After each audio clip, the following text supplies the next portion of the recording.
Good afternoon, ladies and gentlemen, and welcome to Oldham County Fiscal Court. We apologize for getting started a little late today. We had a computer malfunction, but it's been corrected, and we're ready to roll forward. So if you're able, please stand for the Pledge of Allegiance.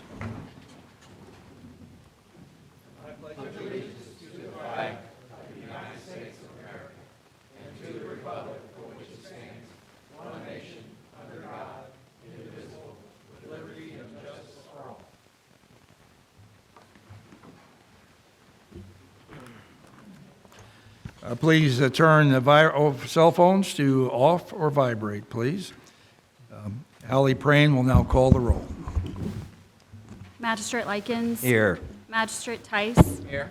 Magistrate Woosley. Here. Magistrate Jeffries. Here. Magistrate Hounds. Here. Magistrate Hawkins. Here. Magistrate Dye. Present. Magistrate Logston. Judge Vogel. Here, having all members of the fiscal court present, this meeting is now in session. Is there a motion to accept the agenda, please? So moved. Second. All right. And I have one item to add to the payables, and they'll do that when we get to that today. Are there any other additions, corrections? Hearing none, all in favor, please say aye. Aye. Motion carries. Is there a motion to approve the minutes from our last meeting? So moved. Second. Were there any corrections? Seeing none, all in favor, please say aye. Aye. Stay. All right.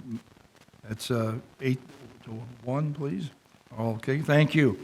Now we'll have our county clerk, Amy Elvey, come forward. I skipped public comment there. Okay. Is there anyone who'd like to address the court at this point? We are going to have a public hearing later if you're going to come and talk about the same thing or something different. Okay, please state your name and address. Hi, I'm Laura O'Brien. You actually said that we don't have to do our full address, so I'm a resident of LaGrange. I am coming to talk to you guys. I am talking about the development that's proposed on 146. I do have comments I'm going to save for the public hearing. But what I want to talk to you all about today is basically just kind of share my heart with you. First of all, I want to apologize for coming so late to speak on this issue. I guess it's my fault for not paying attention. I wasn't aware that this was coming to the county. So I'm here now because, we need to speak out. And I do wish that there was more notice on these kinds of things. I understand the developers had put up some signs on 146, but they were hard to read. And I understand that this was posted in the newspaper, but hardly anyone reads it anymore. So we need to start notifying the community better about these things to get an accurate opinion on whether or not the community wants it. And to make that point, this was shared on Facebook once I found out about it, about 2 weeks ago, and the outrage has been crazy. People think this is a really bad idea. And if the developers wanted to hear from the community, perhaps put it on a website or something so that people have a really good way of expressing that. So if you look at Facebook and you read the comments, many people are concerned about this for multiple reasons. And so that's what we want to do. We need community feedback. And so I'm asking for you to please consider voting no on this map amendment that's coming. Now, I understand that there is a risk or a perceived risk that you could get sued if you vote no. I want to tell you that if you truly believe that this development could negatively impact the area, you can't get sued. You are not going to get sued. If you can show, hey, there is real concern here about putting a big apartment complex next to a railroad. If you have a genuine concern, which I will bring you several points later, you have the right and ethical obligation to say no. Because you're not here to represent developers. You are here to represent your constituents.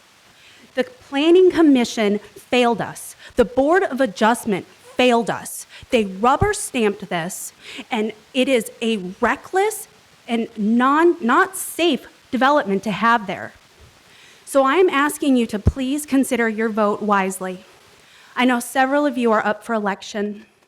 People are watching your votes. They're watching, and I will let every single person I know how you voted on this. I will tell them because it matters. So I am begging you to please think hardly about this. Please think about how it would affect our community. Vote no. And I will come back during the public hearing. I'll give you all my reasons. I got six really good reasons. So just please take that into consideration. And I really appreciate you letting me speak. Thank you. Well, just a minute. Before you're finished here, you made a comment that I'd just like to explore that a little bit further. You said the public is not aware of what happens in Oldham County. We do have a newspaper, we do have a radio station, we do post things on our website, but you said we need a better way to communicate. How would you suggest that be? I think that if you want to put on the Fiscal Court Facebook page, if you have one, maybe put it there, notices of, hey, this is coming out. Actually, I don't know if you even do anything like that, but you notify it through the paper, and I know that you actually are the one who signs that notice in the paper. So maybe start posting them, hey, public comment for this, come out and check it out. Tons of people had no idea what this was or what it was coming, and then when they saw it, they could not believe it got this far. And that's why I'm apologizing to all of you. I'm sorry you're in this situation. You should not have to choose between the community and the developers. But because previous entities failed and didn't take this seriously, now you're in that predicament. So let's find a way to prevent this from happening going forward. What is your solution for people that, there are thousands of people not on Facebook? Well, like I said, your website, if you put it in a prominent spot on your website, development proposals, maybe add a very easy to access subpage. Hey, developments are coming. And I know that your website is like this big web of information and it's great, but the average person may not know how to navigate it. So or ask the developers to post it somewhere. I mean, something, because I feel like the newspaper is antiquated. Like, I love the Oldham era, and I get the digital version, but it's antiquated. Not enough people read it. So I know that's the minimum requirement, but let's do better. If you don't mind, I would really appreciate it. Okay, thank you. Yep. Is there anyone else who would like to address public comment here?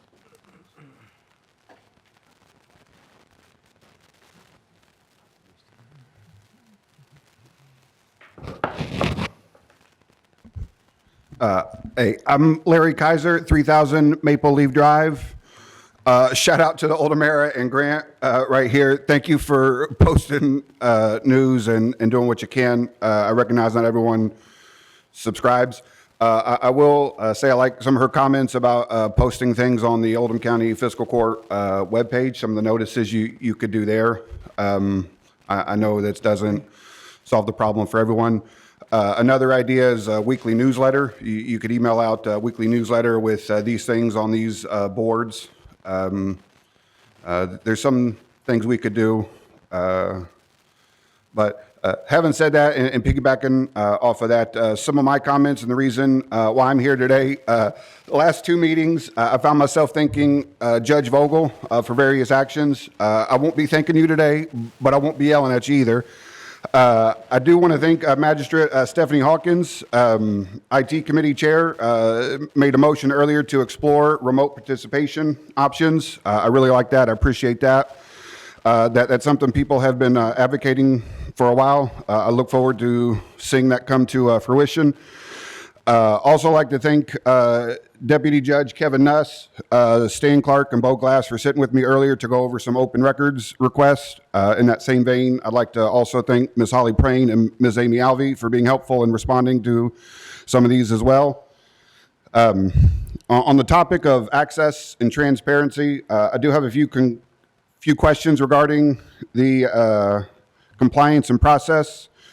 First, are there any ongoing trainings for magistrates or committee chairs on the subject of Kentucky Open Meetings Act? There have been multiple instances recently that raise concerns about compliance, and I'd like to know what formal training is required, how often it occurs, and whether it's documented. Last week, I was told by Magistrate Hounds to stop recording a meeting. I declined because recording public meetings is lawful under Kentucky law. After the meeting, he took me into another room and told me I could be blacklisted from receiving fiscal court information. So my questions are, what is the county's official policy on citizens recording open meetings?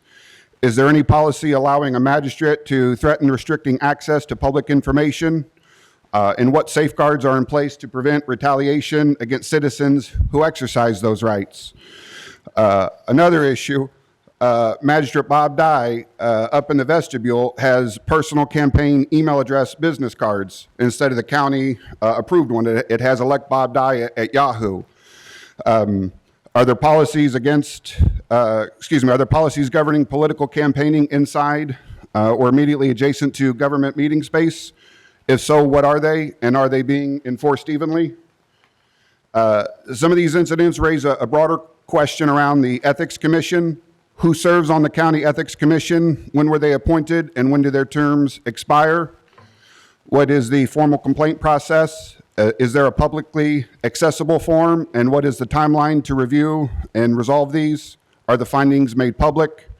I currently have 2 complaints that I'm considering filing, so clarity on the process is important. Lastly, what are the official rules governing public comment in the committee meetings? I'm well aware of the 4 minutes, state your name, and don't curse here. I do most of those. But what about in the committee meetings? Is there a public comment required? Is it discretionary by the chair? Is there a written policy? And if not, will the county consider formalizing a consistent process? Thank you.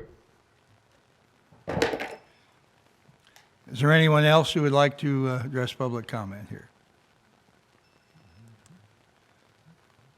All right, seeing no one, we'll go on to the next item on the agenda and begin to answer all those questions. I can't keep track of them. But all right, we'll have County Clerk Amy Elvey now. I believe you have your excess fees presentation. I do. We closed out 2025 recently, and happy to report that, let me get my notes here. We took in approximately $33,884,000 through our office. And again, most of the fees that we collect through my office are passed through. So we collect the taxes and then we turn around and disperse those back to the different taxing districts throughout the county. We do get a percentage fee on certain items. And then in our deed room, we do have certain percentages that we get to keep of the recording fees as well. So we collected $33,884,000, and our total disbursements for the year were $33,002,442, which that gives excess fees for 2025 of $881,825.40. So since I have been clerk for 3.5 years, I had 5 months in 2022. So you do 5 months in 22, all of 23, 24, 25. I've turned over $2,268,630. So happy to present the check to you, Judge. All right, thank you. Amy, good job. Appreciate it. Thank you. Yay.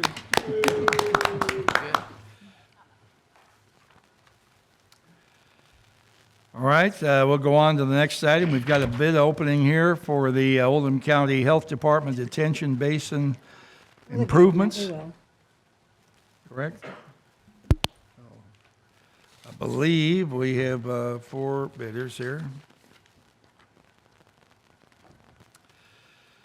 The first one is from PAF Construction of Columbus, Indiana. It looks to me like it's $58,933.50. And their shrub plantings not to exceed $6,566.50. The second bid is from Flynn Brothers of Louisville, $43,265.75. Shrub plantings not to exceed $24,200. All right, the third bid is Libs paving of Floyd's Knobs. The basin bid is $81,700. Shrub planting not to exceed $8,000. The fourth and final bid is from TRC of Louisville, $63,513. Shrub planting not to exceed $16,542. All right, so Judge, what was that first one? $58,933.50. Thank you.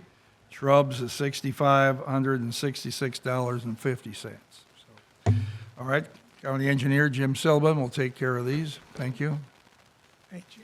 That's something that needs to be finalized at the Board of Health meeting, or are we going to take that bid? No, sir, that'll be done here, and we'll take these under advisement, likely bring them back to the next fiscal court meeting.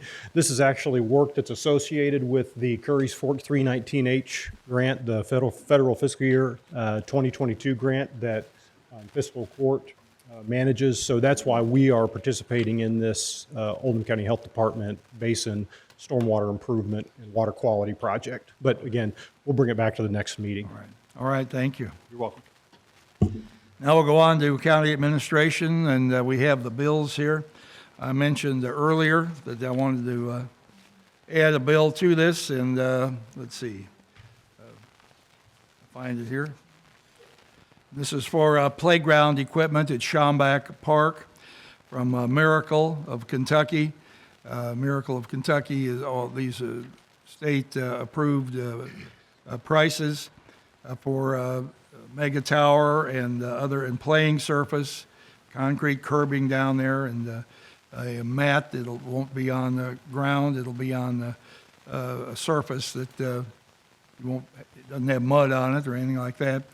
It's $339,990, and so we take care of that today. We get a 2% discount of $3,189.80.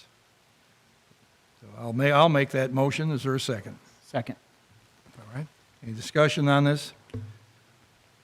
You want to take them separately, Judge? Well, I was going to add it, but since it was added, but I was going to add this one and then do it all the rest at once. Is that okay? We did get a grant from $30,000 to $35,000 to help pay for this playground equipment. It did come through the Parks Department with favorable recommendation. Right. And the grant was from the Peyton Samuel Head Trust. And we appreciate their consideration for this playground equipment. We've needed it there for a long time, and we're happy to have it installed this spring. Magistrate Hawkins.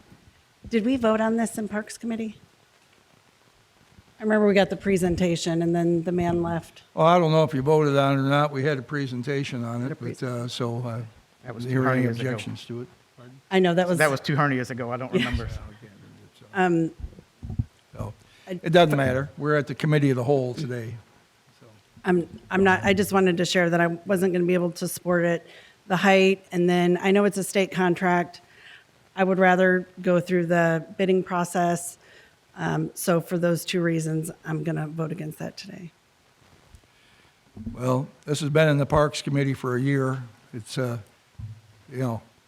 we've fiddled and fooled with it long enough, I think, so. Yeah. So we've got a motion on the floor. All in favor, please say aye. Aye. Anyone opposed? Motion carries. 8 to 1, thank you. Next item here is on public community business. Second reading and public hearing of the proposed ordinance, KOC 26-920-003, this zoning map amendment. This will be a public hearing. Everybody who will testify today, I'd like to ask now to please stand and be sworn in.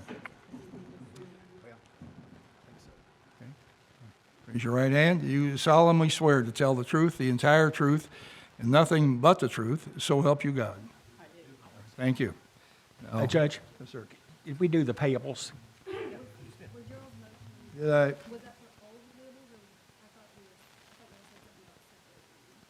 I think we did. We took a vote on the playground equipment. Now we'll take a vote on the balance of the payables. Okay. I assume we were doing them all together, so. You did?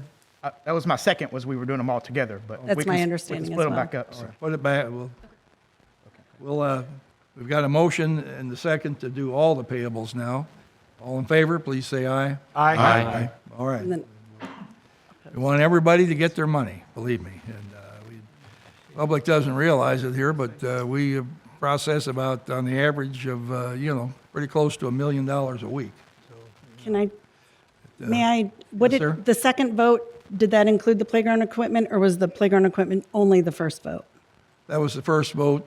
Everything else was the second vote. Okay, so I'm in favor of the second vote. Okay. We got you. All right, I think we've had everybody sworn in now. Anna Barge will go through the zoning map change proposal at this point. Good afternoon, Judge and Fiscal Court. Anna Barge, Assistant Director. Today, we are considering a zoning map amendment filed by Key Homes for 3604 and 3608 West Highway 146 in LaGrange. It's two different lots. So one lot is, the existing zoning is R2 residential, and the other lot is C1 commercial. The proposed zoning is R4 residential. The land use is currently undeveloped, and it is on 0.36 acres.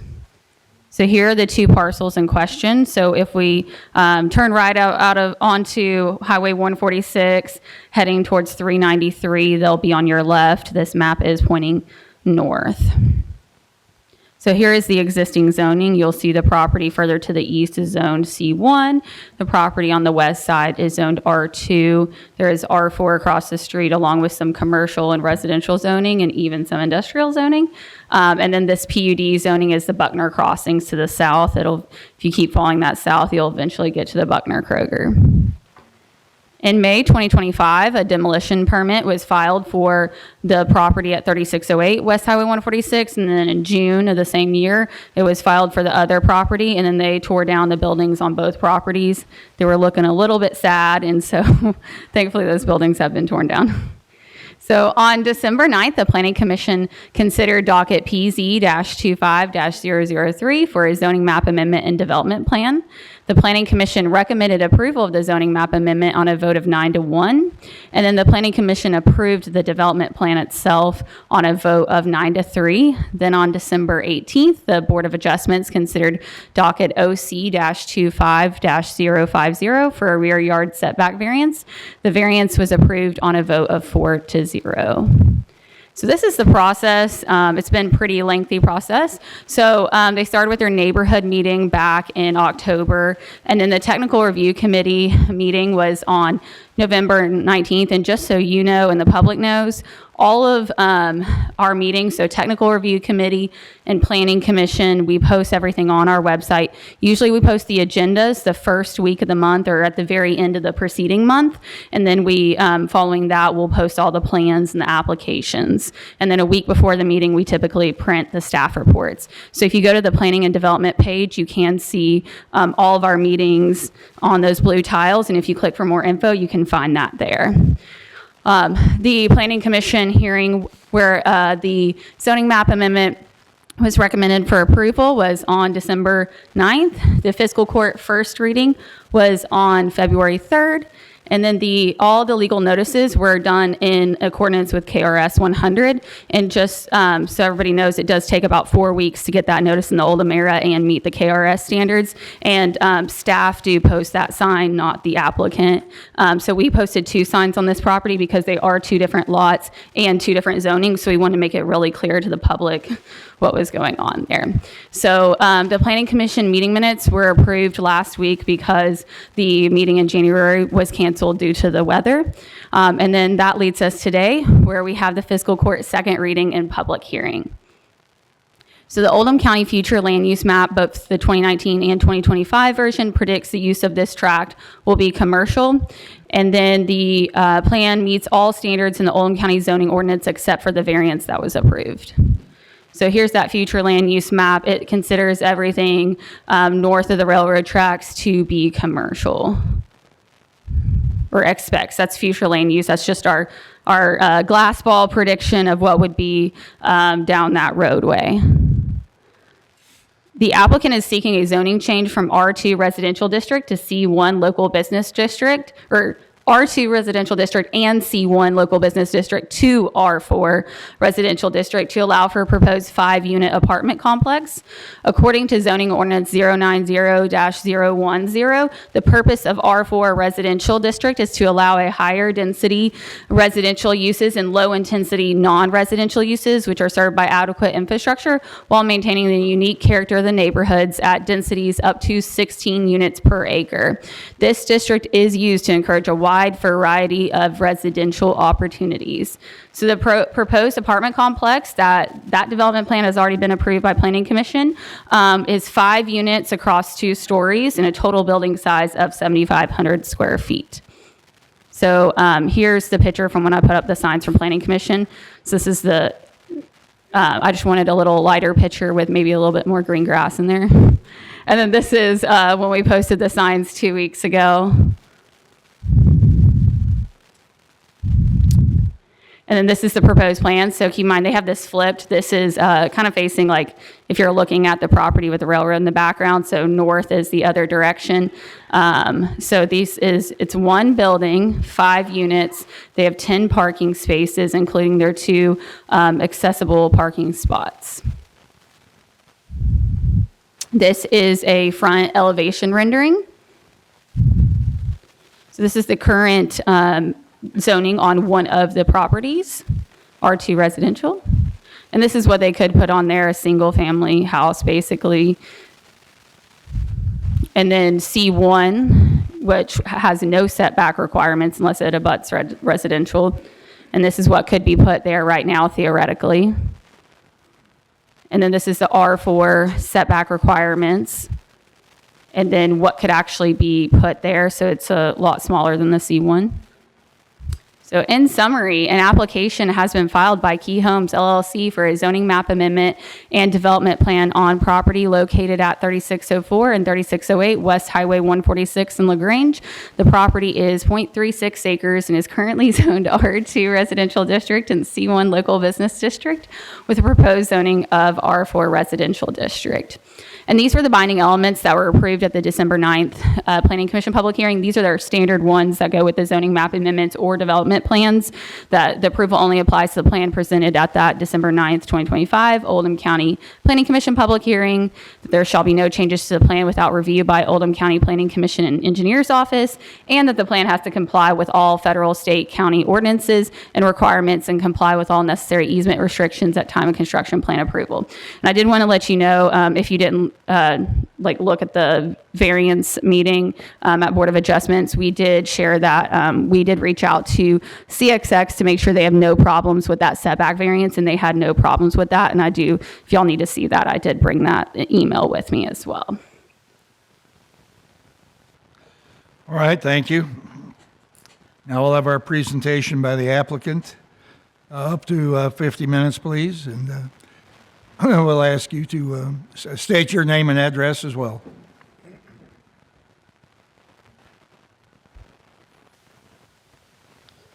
Judge Vogel, members of the Honorable Fiscal Court, good afternoon. My name is Mike Swansburg. I'm with the law firm Swansburg & Smith, located right here, 117 West Main Street, here in LaGrange.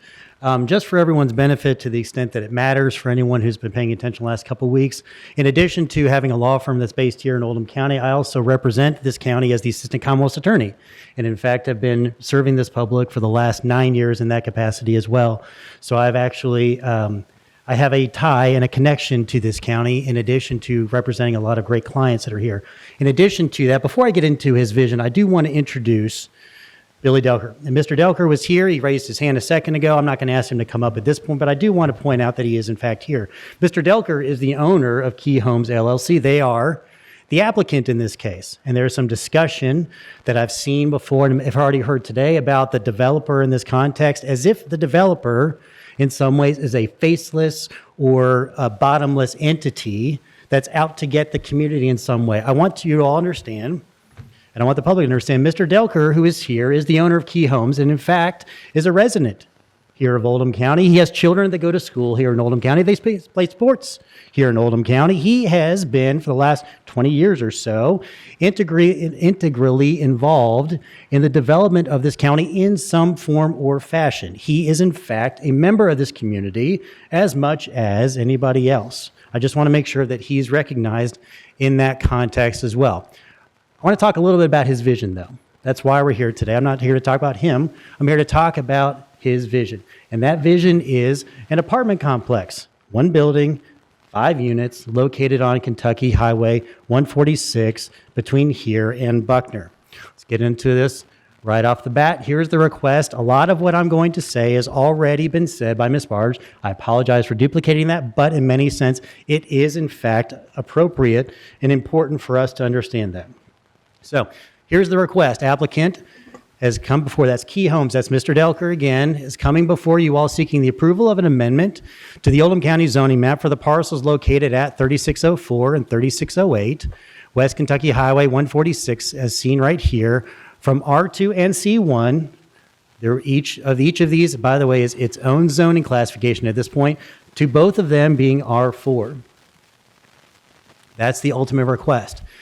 I want to talk a little bit about the previous administrative approvals, but before I get in that, I just want to reiterate again some of the history in this case and how we got to this point. Ms. Barge laid out for you that chronology of time.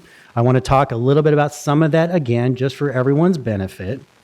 On October 10th of 2025, a letter went out to 17 adjoining neighbors to the 2 properties here, informing them of a neighborhood meeting whereby they could come and they could talk about a proposed development that we all are going to be talking about today. That went out to the 17 neighbors. We invited them to come and to share their opinions or any information they might have had or concerns with that. That's all built into the letter. A neighborhood meeting was thereafter held on October 21st, 2025.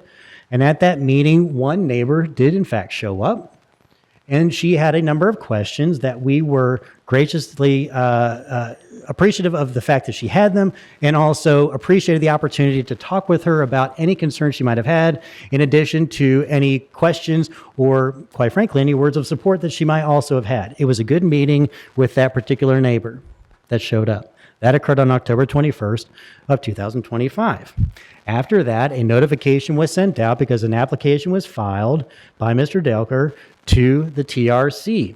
The TRC is a body whereby, as we all know, there's a number of agencies that get together. They talk about the various requirements that you might have to go through, whether it's fire and emergency, whether it's water, sewer, whatever it might be, school district. All of those things are discussed with public agencies. It was a public meeting held right in this room on November 19th, 2025. Notifications had gone out to the public in that regard. We participated in that meeting. We got a lot of great feedback at that point, and the meeting continued on as it normally did. And of course, it's in the record. You can actually look online right now to see the minutes of that meeting as well. Thereafter, notification went out of an application to go in front of the Oldham County Planning Commission, the meeting for which was held on December 9th of 2025. Right here in this room.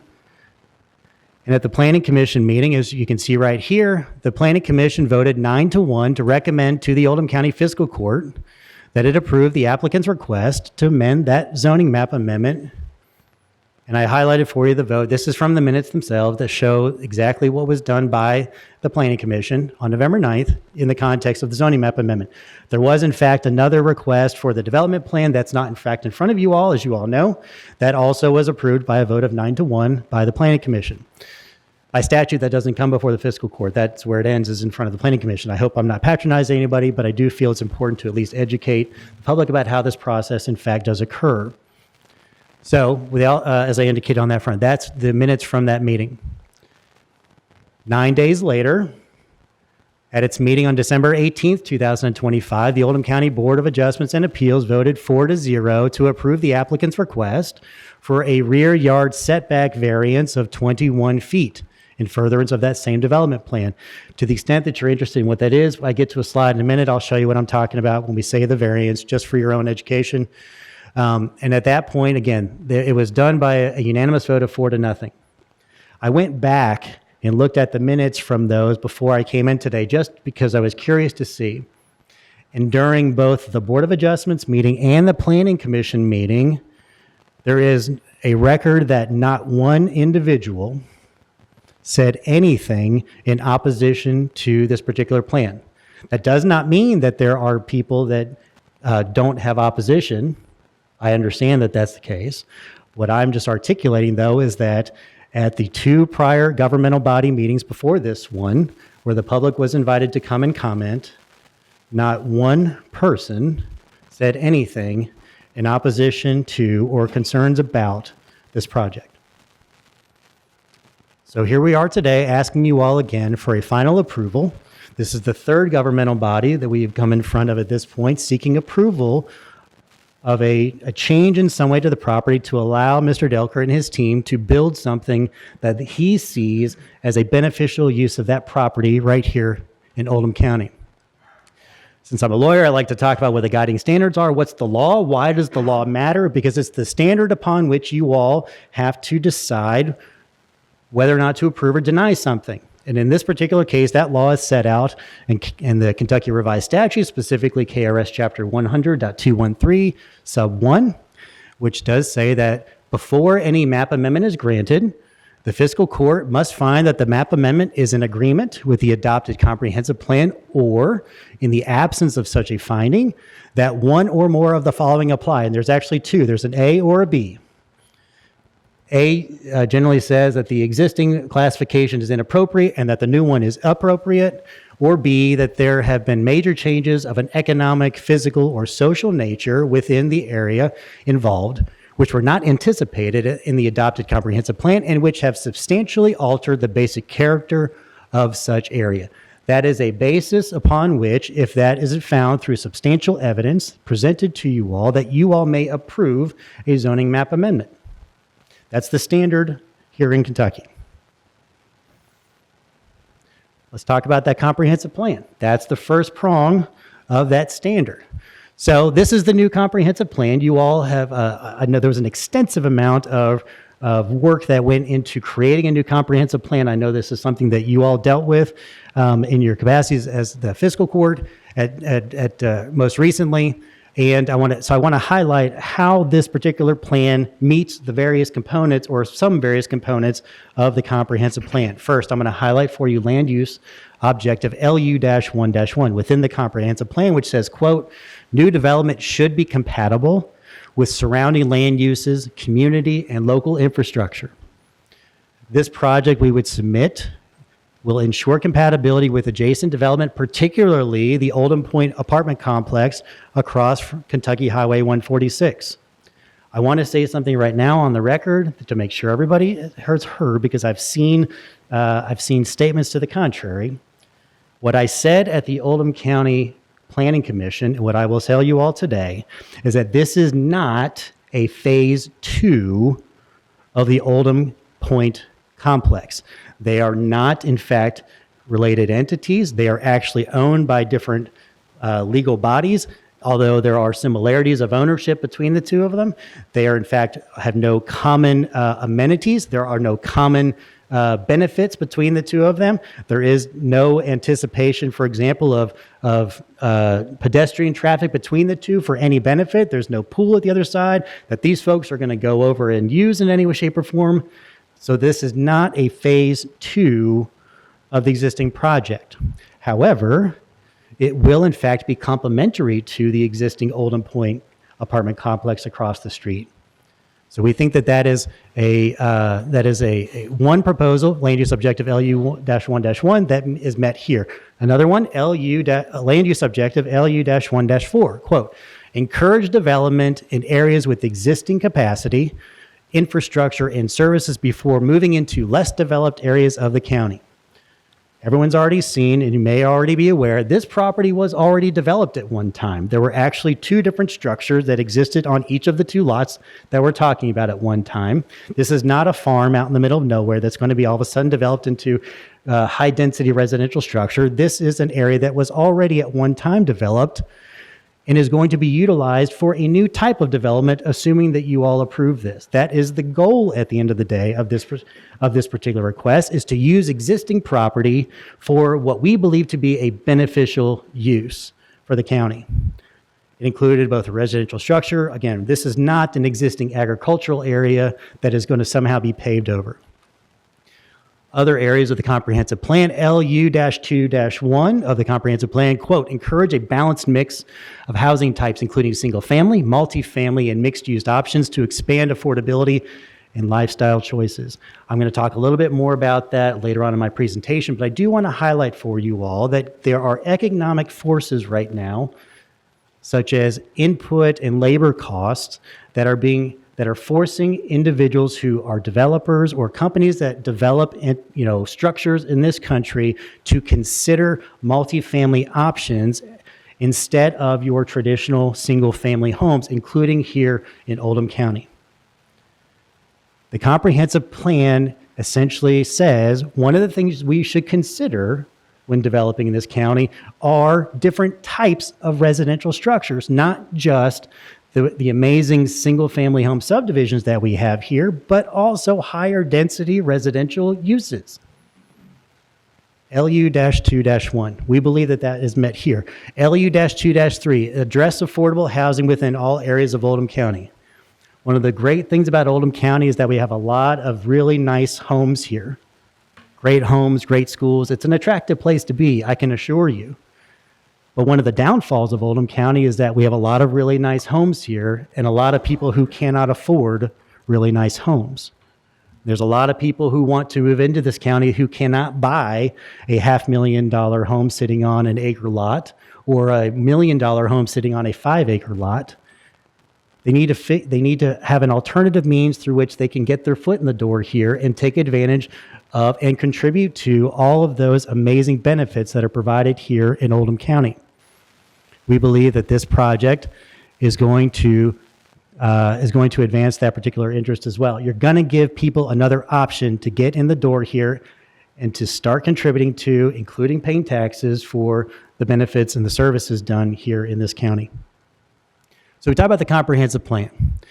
Ms. Barge put this on here. I want to show you again. This is the structure we're talking about. This is the proposal that Mr. Delker and his team had put together initially for this particular one building, 5 apartment complex. Brick bottoms on it. We're talking about the nice facades, vinyl shake, for example, shingles on the top. This is not going to be a cookie cutter type of development in any way. This is going to be a high quality project that is done by a team who lives here, who appreciates what this county wants and needs, and who is going to then manage that property after it is developed. They're going to stick with that property and make sure that it does what they want it to do at the end of the day. So this is the overhead. Ms. Barr sent it to you. I actually did it from a north-south orientation instead of the other way around. For your benefit, I talked about that variance that was approved by the Planning Commission. This is that space we're talking about right here. We got right away, for example, from the railroad system. This is the variance. You have to otherwise build your structure here. If the variance is not granted, this is where that line would be. The Board of Adjustments granted a variance to allow them to build beyond this line. There was discussion with CSX in terms of the concerns about whether or not this was going to encroach upon the railway. CSX did respond by email expressly stating that they did not have concerns about that. The only thing that they required is that during construction, the builder put up essentially a 6-foot tall construction fence or some type of barrier to ensure that construction runoff was not going into the railroad. That was actually a binding element or a consideration for approval of the development plan, and that is one that the builder 100% plans on doing, assuming that this gets approved. They're going to make sure that they're adhering to what CSX has asked them to do, which is only, again, to ensure that runoff is not going into the railway as part of construction. That's the proposed complex. Talk about changes in the surrounding community. I put this picture up. I put this in front of the Planning Commission. I want you all to see this. This is what this section of Kentucky 146 looked like back in 2018. More or less single-family homes along the side here. There appears to be just one car on Kentucky 146 at this point. It's a sunny day outside. Everything's green. It looks really nice at the end of the day, doesn't it? Except that When you actually get into it, for example, one of these homes, just for everyone's benefit, if you're not keeping score at home, one of these homes, I believe it may have been this one, was actually the scene of a homicide. This building over here, in fact, was run down. These, in fact, are the buildings that you can see across the street from the new Oldham Point apartment complex. These were the buildings that became eyesores and, in fact, became essentially unmarketable in many ways for Mr. Delker and his team, who bought this property and tried to figure out what to do with it to make it that much better. What happened since 2018, though? So let's go ahead and reiterate. The current map identifies the parcel we talk about as C1 in dark blue, while this is R2 in yellow. These are the two parcels we're talking about. You can actually see, by the way, for everyone's benefit, in case, if just to throw out there, by the way, we've got 1, 2, 3, 4, 5, 6, 7 different color classifications in this one little block of space. That's 7 different zoning classifications in this one little area right here. There is no consistency about what this area looks like, and what Mr. Delker and his team are trying to do is to create some consistency and some synergy in this area that will benefit the county overall. And just for everyone's benefit too, right across the street, literally across the street, is in this zone here, it is zoned R4. That's the zoning request that we're asking for. And we've already asked before that we're asking is that this zoning classification mirror the one just across the street as R4. Not I1, not PUD, not ag, which is actually up here as well, but R4. What happened since 2018? Well, the county built this amazing jail, the Oldham County Detention Center, and the area around that changed because of the fact of the detention center being built there, right? So you've got Kentucky State Reformatory just up the street. The state has talked about it's going to do something with that property forever. Who knows at the end of the day what the state's going to do with it? The Department of Corrections will figure that out and let everybody know at some point. But in 2018, the county built the Oldham County Detention Center. It's a state-of-the-art facility. Jeff Tyndall, the jailer there, runs a great team of individuals. They do a great job for the county and for other individuals in terms of housing individuals who are there for various reasons. And it's just located 400 feet up the street from these properties. It didn't exist prior to 2018. It's 400 feet up the road from the property line of the proposed development right now. Oldham Point Apartments was also across the street. This was built very recently, recently opened up to the public. And again, I'll talk about this in a second. So you've got a demographic and economic makeup in this county, which traditionally had focused on, we believe, single-family subdivisions. But now we're talking about the need, again, to find new affordable housing options to support, for example, younger single individuals, newly married couples who cannot afford single-family $500,000 to $1 million homes in this county. They're looking for a method or a means by which they can get their foot in the door. And this, in fact, has been one way for them to do that.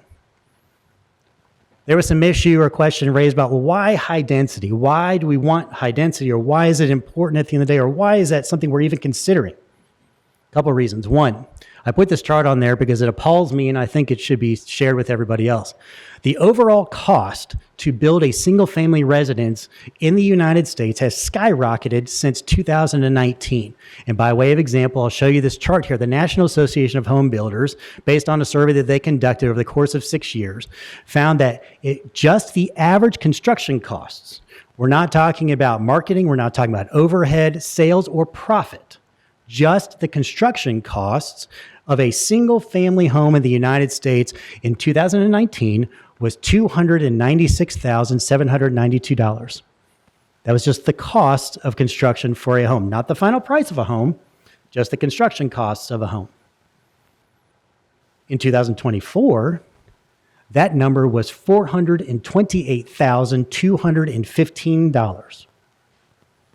In that 6-year period, 5-year period, if you will, the increase in the construction costs alone of a home in the United States has gone up 44%. 44%. That's not including all the other costs that go into a home.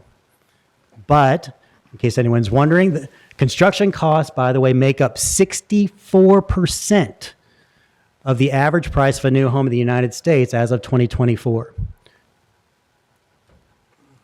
Why are we talking about higher density right now? Because right now, for many people, it's the only thing they can afford to build. For many people right now, it's the only thing they can afford to sell. And it's for many people right now, the only thing they can afford to either buy or to rent.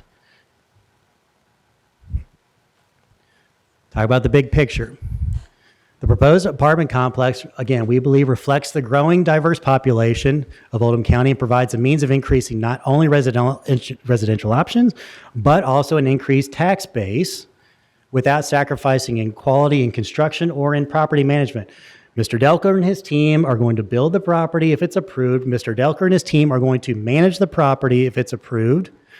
Mr. Delker and his team, who are Oldham County residents and part of this community, are going to see to it that this particular project, if approved, continues to be beneficial to the county of which they're a part. For everyone's benefit as well, there are some practical limitations that I do want to just highlight as well for the property. There are two small properties right now that we're talking about. You can see on this map right there, this is the property we're talking about here at the bottom. This is Oldham Point. This is here. Here's the detention center, as I talked, just 400 feet away. We've got the railroad tracks right here. So this is the property we're talking about. This is not a large-scale piece of property. It's a very small piece of property. We're talking about one building, 10 parking spots with a couple of handicap spots. The reality of the situation is you cannot, even though it's zoned for this purpose, no one is going to buy a $500,000 home that sits just beside the railroad track and Kentucky 146 in this lot. No one is going, right here, if we talk about a small base commercial space, you're talking about putting up a space with all the parking requirements that you would have for a commercial space on top of that has to support residential. That's what the C1 zoning says. It becomes practically impossible to put up a structure with all the other requirements in addition to parking spaces right here that would be required for a C1 zone. What Mr. Delker and his team are doing is they essentially are taking the property and making it ideally a more beneficial use. It's something that, in fact, can be properly used, utilizes the space in a better manner, and again, has benefit for the county. These are all changes that have happened in the last couple of years. And these are practical problems that exist under the current zoning structure that are going to be difficult for any property owner to overcome in some way. Which is why we're asking for this particular request.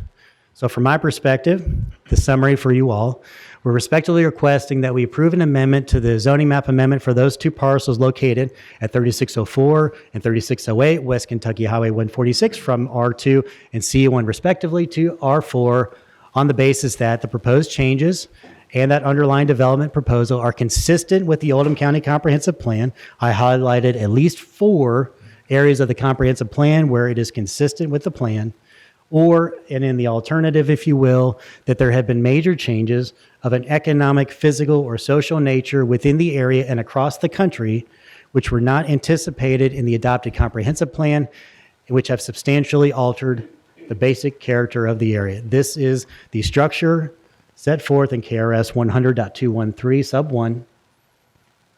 And we believe at the end of the day that this proposal meets the standard for you all to approve this particular request.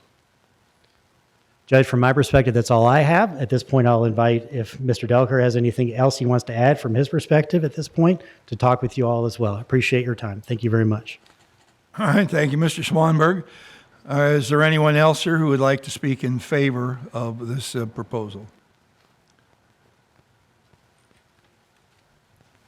I'd like to add a couple comments. All right, we've got to ask you name and address. Billy Delker, 4751 Fox Run Road, Buckner, Kentucky, 40010. I promise I won't regurgitate everything that Mike just went through. But what I do want to just reemphasize is, as he started the presentation, I've followed the same frenzy that's been on Facebook the last week or so as well. And there's been a lot of comments made about the developer like it is some out-of-town organization. And just to reiterate, I know most of you and have for some time, but I've lived in this county since 2001, built my office at the corner of Fox Run Road and 146 right by 71 in 2005. And I feel like we've done a lot of positive things, both in the residential world and the light commercial multifamily world. And that's all this is. This is another continuation of what we have tried to do and the reputation that we've tried to create. This site, again, I know many of you probably drive by it every day. As Mike said, there was a murder in one house and there was a drug sales going out of the other house. I looked at it for many, many years. The site across the street where Oldham Point Apartments was the very first house that I bought and worked out of for a while, and ultimately acquired the other two houses until they had exceeded their lifespan. And then we did the Oldham Point Apartments. And I'd been trying to get our hands on this across the street, honestly, not for so much a financial gain as it is to protect the investment that we already had across the street and to be able to continue to clean up what 146 looked like. And so following the Facebook frenzy, there is some complaining going on out there, but if you read all the comments on the various posts, there's also a lot of questioning as to why anybody would be opposed to this for those reasons that I just said. And so I've got plenty more to say, but I'll let it go for now and see if there's any questions, and then I may have some more to comment later. Thank you all. All right, thank you. Is there anyone else here who would like to speak in favor of the proposal? Okay, we'll move on to the second part of the hearing today, and that's testimony and questions from those opposing the application. Is there anyone here who wants to do that? Okay. We'll ask you to state your name and again for the record here, please, and address as well. Laura O'Brien. May I have 5 minutes? Because it's 5 minutes, I timed it. Sure. Well, in other words, you're Laura O'Brien from? Oh, from LaGrange, Kentucky. You live in LaGrange? Yes, sir. You have 50 minutes. Oh, okay, sweet. All right. Okay, so I wrote this. It's a little bit of a mouthful, so just bear with me. I would like to state why I believe this proposal would adversely affect the public health, safety, and welfare of the surrounding area according to KRS 100.275. First, public health. Chronic exposure to transportation noise is not just inconvenient, it is a documented public health issue. The World Health Organization environmental noise guidelines link long-term rail and transportation noise exposure to sleep disturbance and increased cardiovascular risk. Freight trains also emit diesel particles. The International Agency for Research on Cancer classifies diesel exhaust as a Group 1 carcinogen, meaning it is known to cause cancer in humans. Exposure concentrations are highest closest to the source. This complex being built so closely to a railway would put the residents at the maximum risk of exposure. Placing high-density housing beside an active rail corridor knowingly subjects residents to continuous noise, vibrations, and diesel emissions. That is a public health concern under any reasonable interpretation of the statute. Next, public safety. The two lots are extremely small, barely a third of an acre combined. Because of that limited space, the apartment units would have to be built very closely to the rail line, leaving no meaningful buffer. Also, I counted the parking spaces, and I only counted 7 that are usable and 2 handicap. So that's not a lot of space, and it's also not a lot of room for UPS to get in there and turn around. But I digress. Instead of that proximity raising concern, our Board of Adjustment approved a 21-foot variance, which would allow this development to sit just 4 feet from the property line on one side. That is a significant reduction from the standard 25-foot setback requirement that exists to provide a margin of safety and separation. Reducing that buffer so drastically removes an important layer of protection and increases the risk to the people who would ultimately live there. Active rail corridors carry inherent risks. While derailments are rare, they do occur. In fact, just last May, a train on this very track derailed near the Jefferson County line. So it's not unreasonable to believe it could happen near this development. When residential structures are placed with minimal setbacks from the tracks, the margin of safety is reduced significantly. Construction safety also matters.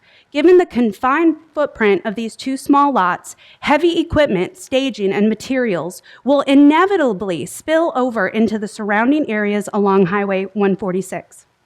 Adding construction traffic and eventually adding residential traffic to an already strained roadway increases accident risk and public safety concerns, which only make matters worse. Lastly, public welfare. Public welfare includes infrastructure planning, school capacity, traffic management, and long-term fiscal responsibility. Oldham County High School is already over capacity, and adding more residential density will further strain facilities that cannot accommodate additional students. Traffic on 146 is heavily congested during school drop-off and pickup, and new housing without corresponding roadway improvements will only make it worse. Furthermore, Highway 146 is expected to be widened in the future. Adding more developments in a corridor anticipated for expansion could expose taxpayers to future eminent domain costs, including acquisition and potential demolition of newly built units. So what does that mean? Why would we put something there if the road eventually would have to be expanded? There's no room to expand it if we build this there. Recently, a poll was conducted in an Oldham County Facebook group asking residents whether or not they supported this development. As of this afternoon, 175 people responded, with 79% indicating they do not support this project. That's 149 people. So to the point of no one showing up to the ill-advertised meeting, there's 149 people on Facebook who oppose this. This poll gives a clear picture of how residents feel and should be taken seriously. As elected officials, you serve the people of this community, not developers, and I'm not directing this at him particularly. I'm trying to be respectful and not take personal shots at anybody. I urge you to carefully consider these concerns when you vote.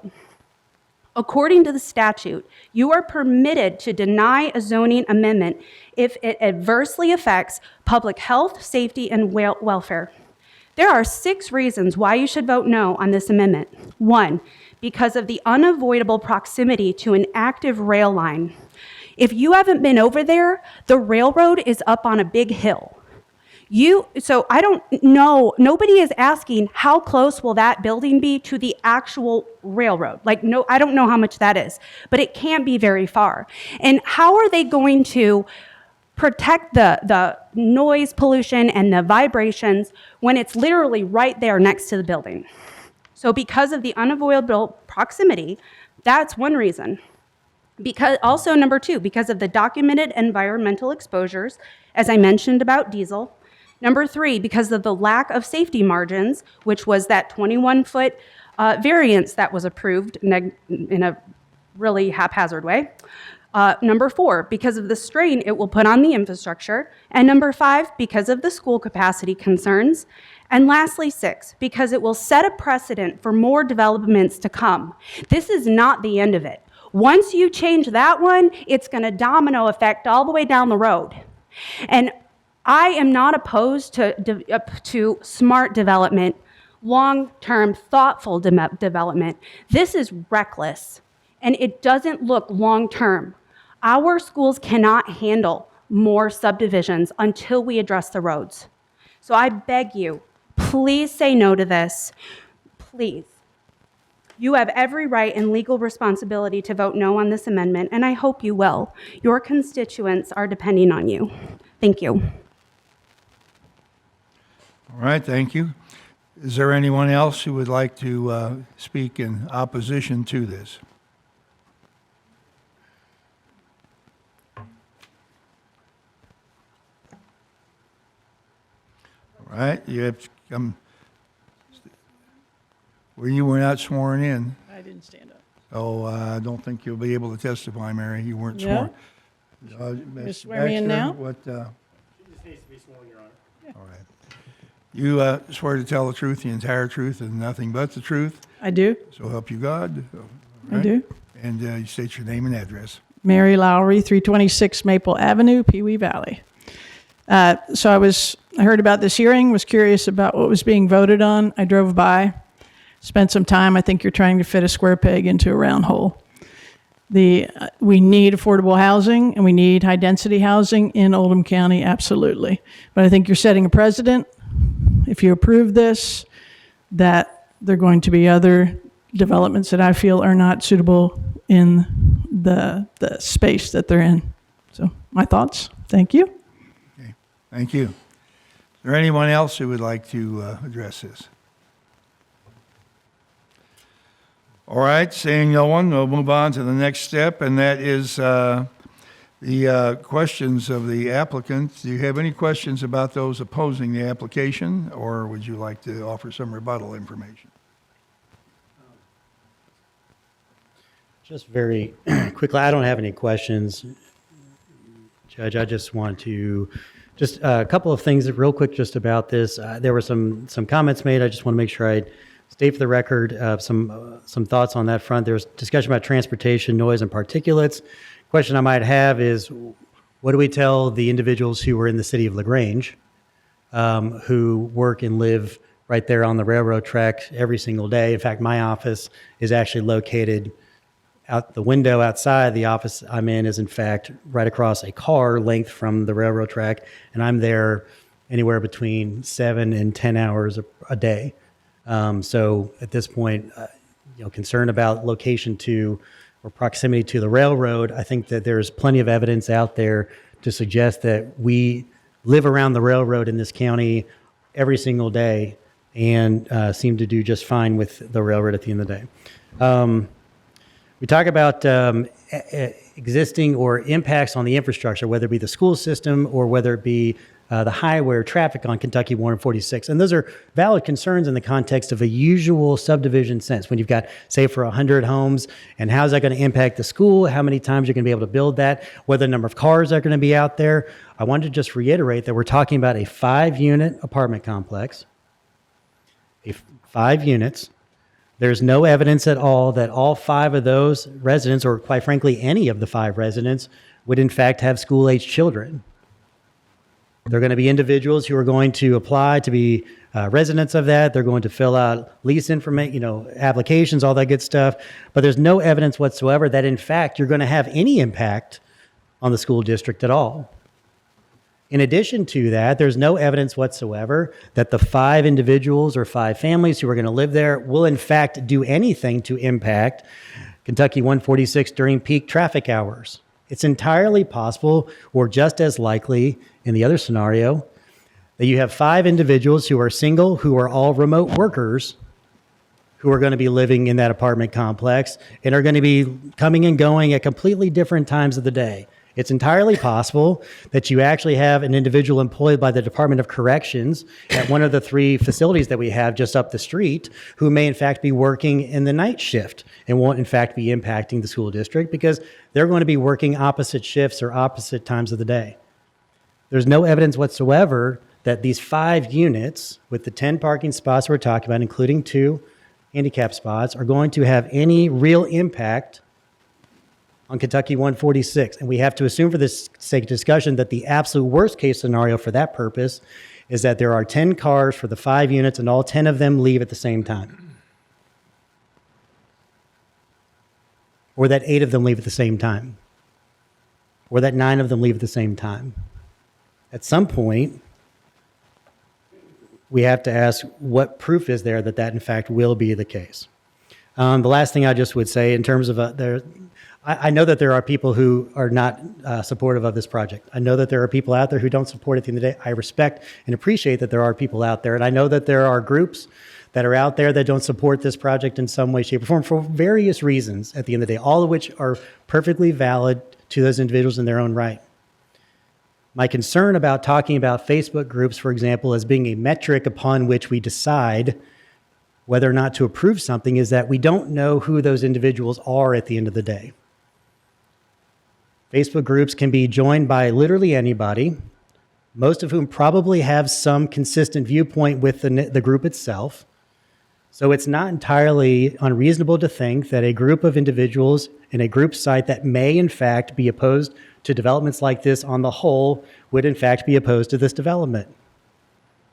But I don't think, even if it's 170 some odd individuals, all of whom may have their own valid purposes, they may not in fact be Oldham County residents.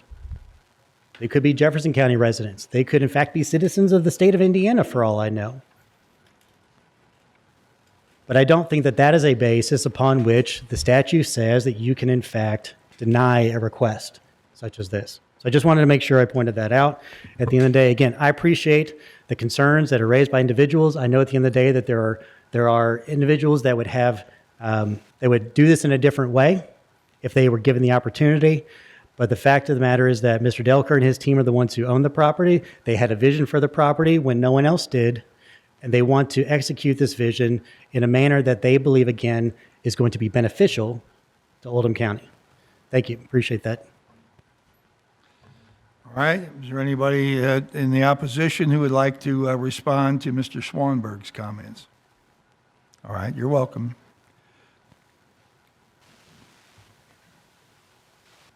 Sorry, I told you you're going to hear a lot from me today. Okay, so a couple of those points. First of all, there's really limited parking in there. I don't know why you keep saying there's 10 spots. There's not. There's 7 in the little strip right there, and then there's 2 handicap spots. I don't know if maybe I'm reading it wrong.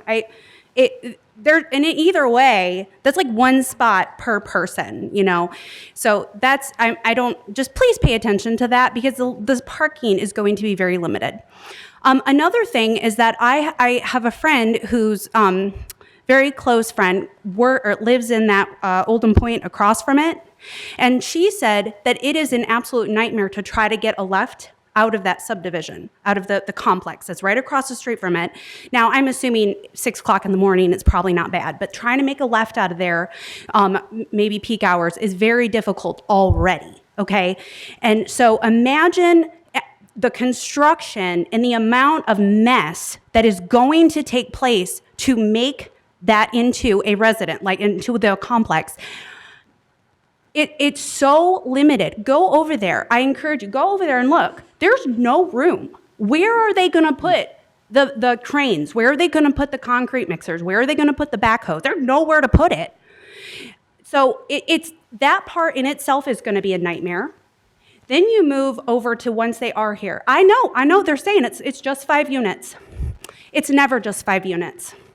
Just like Buckner Point was never just Buckner Point, because then it was Oldham Point. Now it's going to be this one. Then it's going to be somewhere else. All while 146 cannot contain the capacity. And if they live here, I mean, have they been through school drop-off line at Oldham County High School? It's difficult to get through. So that all of these things, there's a lot of, like, I'm sorry, I don't mean to be frustrated. If the lack of people showing up to a meeting means that there is no opposition to this, then how are we going to discount the people who actually are on Facebook who do live here? It's an Oldham County group specifically. Don't discount them because they did speak out. You know, they keep using this as like, oh, nobody showed up. Nobody showed up because there wasn't proper advertisement to the general person. Nobody is paying attention to the little tiny sign on 146. You just can't see it, especially if you're driving down there quickly. So I'm telling you, this is a bad idea. It's a bad idea. And if it gets approved, what's going to happen is the community members, as it starts going up and it starts, moving through, I'm going to start hearing complaints about it.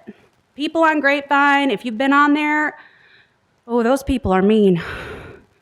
They will be talking about how difficult it is to get through there. Bottleneck traffic, trying to turn left onto 146 to go to the 71. They're going to start being very angry about this process.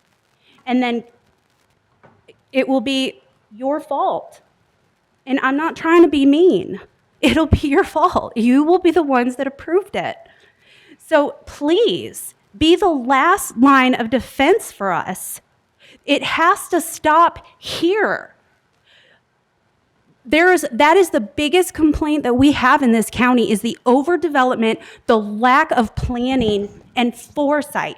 They just keep on putting all these developments, and it's not just this one, all of them. They just see how many they can cram in here without thoughtful, long-sighted vision.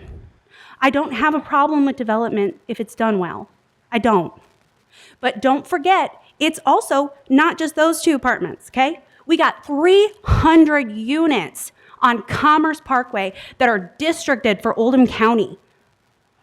This development could literally be the straw that breaks the camel's back. And I know that maybe they don't think so because they're making a bunch of money off of it, and they risk losing money if it fails. And I'm sorry. That's why I'm sorry I didn't come sooner. I would have if I knew. I didn't mean for it to get this far. So please think very hard about this. I know you all love Oldham County, and I trust you. I trust you to make your choice, okay? Thank you. Do you have any final statement, Mr. Schwanberg?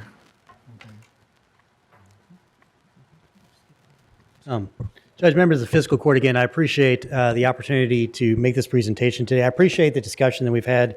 I appreciate the input from members of the community, Ms. O'Brien, for example, Ms. Lowry, and the contributions that they're making to this discussion. They are all good at the end of the day to have. What I would submit to you all from our perspective, again, is simply articulated in my summary, is that state law governs how legislative bodies in the Commonwealth look at and consider zoning map amendments at the end of the day. That is codified in KRS 100.213 sub 1. And that statute provides, again, that before a zoning map is amendment, the fiscal court must consider different types of circumscribed criteria. And those include whether or not it is consistent with the comprehensive plan for that locality, and or there have been major changes of a nature, whether it be economic, physical, or social, that were not anticipated at the time of the adopted comprehensive plan, which have substantially altered the character of the area. Those are the criteria upon which you all are empowered by the state legislature to make these decisions. And we believe at the end of the day that the evidence that's been produced in this case by or on behalf of Mr. Delker and his team are that the development that we're talking about, one unit, one building, 5 units, is going to be consistent with the Oldham County Comprehensive Plan. Identified 4 separate areas within the comprehensive plan that this is consistent with for that particular prong of the statute. The second part of that, as I indicated and showed you all, is that the area of this part of the county has fundamentally changed since 2018. It has changed in many ways for the better. It's changed in some ways not for the better, but the proposal at the end of the day is for this developer, Mr. Delker and his team, to come up with a proposal that they believe is going to be a better use than the existing structures that were there, or a more economic use than trying to put a single-family home on a piece of property that sits right in between a railroad and Kentucky 146. This is adapted for the type of use that we are proposing in this area. It has changed over time, and we believe at the end of the day that those conditions and the economic conditions that I discussed, including, for example, the skyrocketing costs of construction that are causing individuals to look away from your traditional single-family homes into higher density planning, is in fact a basis for supporting this measure. And that is in fact what we would ask you all to do. Thank you all again for your time and attention. Thank you for your service to this county. And Judge, I appreciate all the time that we've had today and yield back whatever balance that is. All right, thank you. All right, I believe we're ready to close the public comment, and we'll go to the court now to see if we will have a discussion about this. Magistrate Jeffries. Judge, just to get a motion on the floor here for discussion on this ordinance number KOC 26920-003. I'd like to move a motion to approve the zoning map amendment at 3604 and 3608 Highway 146, LaGrange, from existing R2 residential district and C1 local business district to R4 residential district zoning classification. There has been major changes of an economic, physical, or social nature within the area involved which were not anticipated in the adopted comprehensive plan and which have substantially altered the basic character of the area. The major changes are additional high-density residential development north of this site that weren't anticipated in the adopted comprehensive plan. There was also a major redesign of Highway 393, which includes an underpass under 146 close to this proposed development. So that's my motion, Judge. And is there a second? Second. All right. Discussion now? Wait a minute, can we, Yeah, we Yes? can we skipped over. question the applicant in We the, skipped over the section that allowed fiscal court to ask the Well, opposition. well, and- we're going to ask now. Okay. Okay. We just skipped over it during the public hearing portion, so we want to make sure we get an opportunity to ask questions. Yeah, right. We're going to ask our questions now. Okay. Magistrate Hawkins. I read in the stuff online about a detention basin, but I didn't see it in the map. Or in the, not the map, the picture. The rendering. Sure. Where is it? It's this area right here. That's it, right there. Mhm. Okay. Right. Is this septic or sewer? I couldn't find any of that in there either. Derek Triplett, Land Design and Development, 503 Washburn Avenue, Louisville, Kentucky, 40222. This will be served by sewers. Served by sewers, ma'am. okay. The setbacks, you all didn't request any setbacks from the front, is that right? That's correct. Okay. Is the material, I know we don't have a material standard in the county, is the material vinyl siding? I would probably defer to Billy as the builder on this. So as I mentioned earlier, we built the project across the street, and it would be very similar to those. May not be the exact same color scheme, but yes, it is a vinyl siding. Okay. And it said vinyl shake up top, that's going to be vinyl, not wood? That's correct. It'll have a brick masonry skirt. No, you won't see any kind of foundation, and then it'll have the siding veneer. Okay. Could we get that email with the CSX? Could we put eyes on that letter, if you don't mind? And the letters that were sent out, were those all, the 17 letters, were those all apartment renters, or were those, how many of those were apartment renters? Because that would be adjoining sort of across the street, and then how many were Can we homeowners? speak to this? So, per our regulations, it's property owners. We do not have any regulations regarding notifying people who rent properties. It's only the property owners, and they follow that. So it would be one, so for the, one of the letters went to the apartments across the street?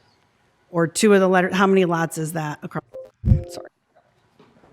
So it's one ownership across the street, so one letter went to the owner of the property across the street, not to any of the individual renters. Okay. We'd have no idea who, short of asking the owner, and that could change at any given time who that is. That's why we always send it to the owners. But it went to one person, the owner of the property across the street. Okay, and you don't know how many of those were homeowners in the area of those 17? Well, the 17, they're all property owners, so some of them are businesses, Right. and some of them were in fact single-family homes. So it was actually a mix at the end of the day.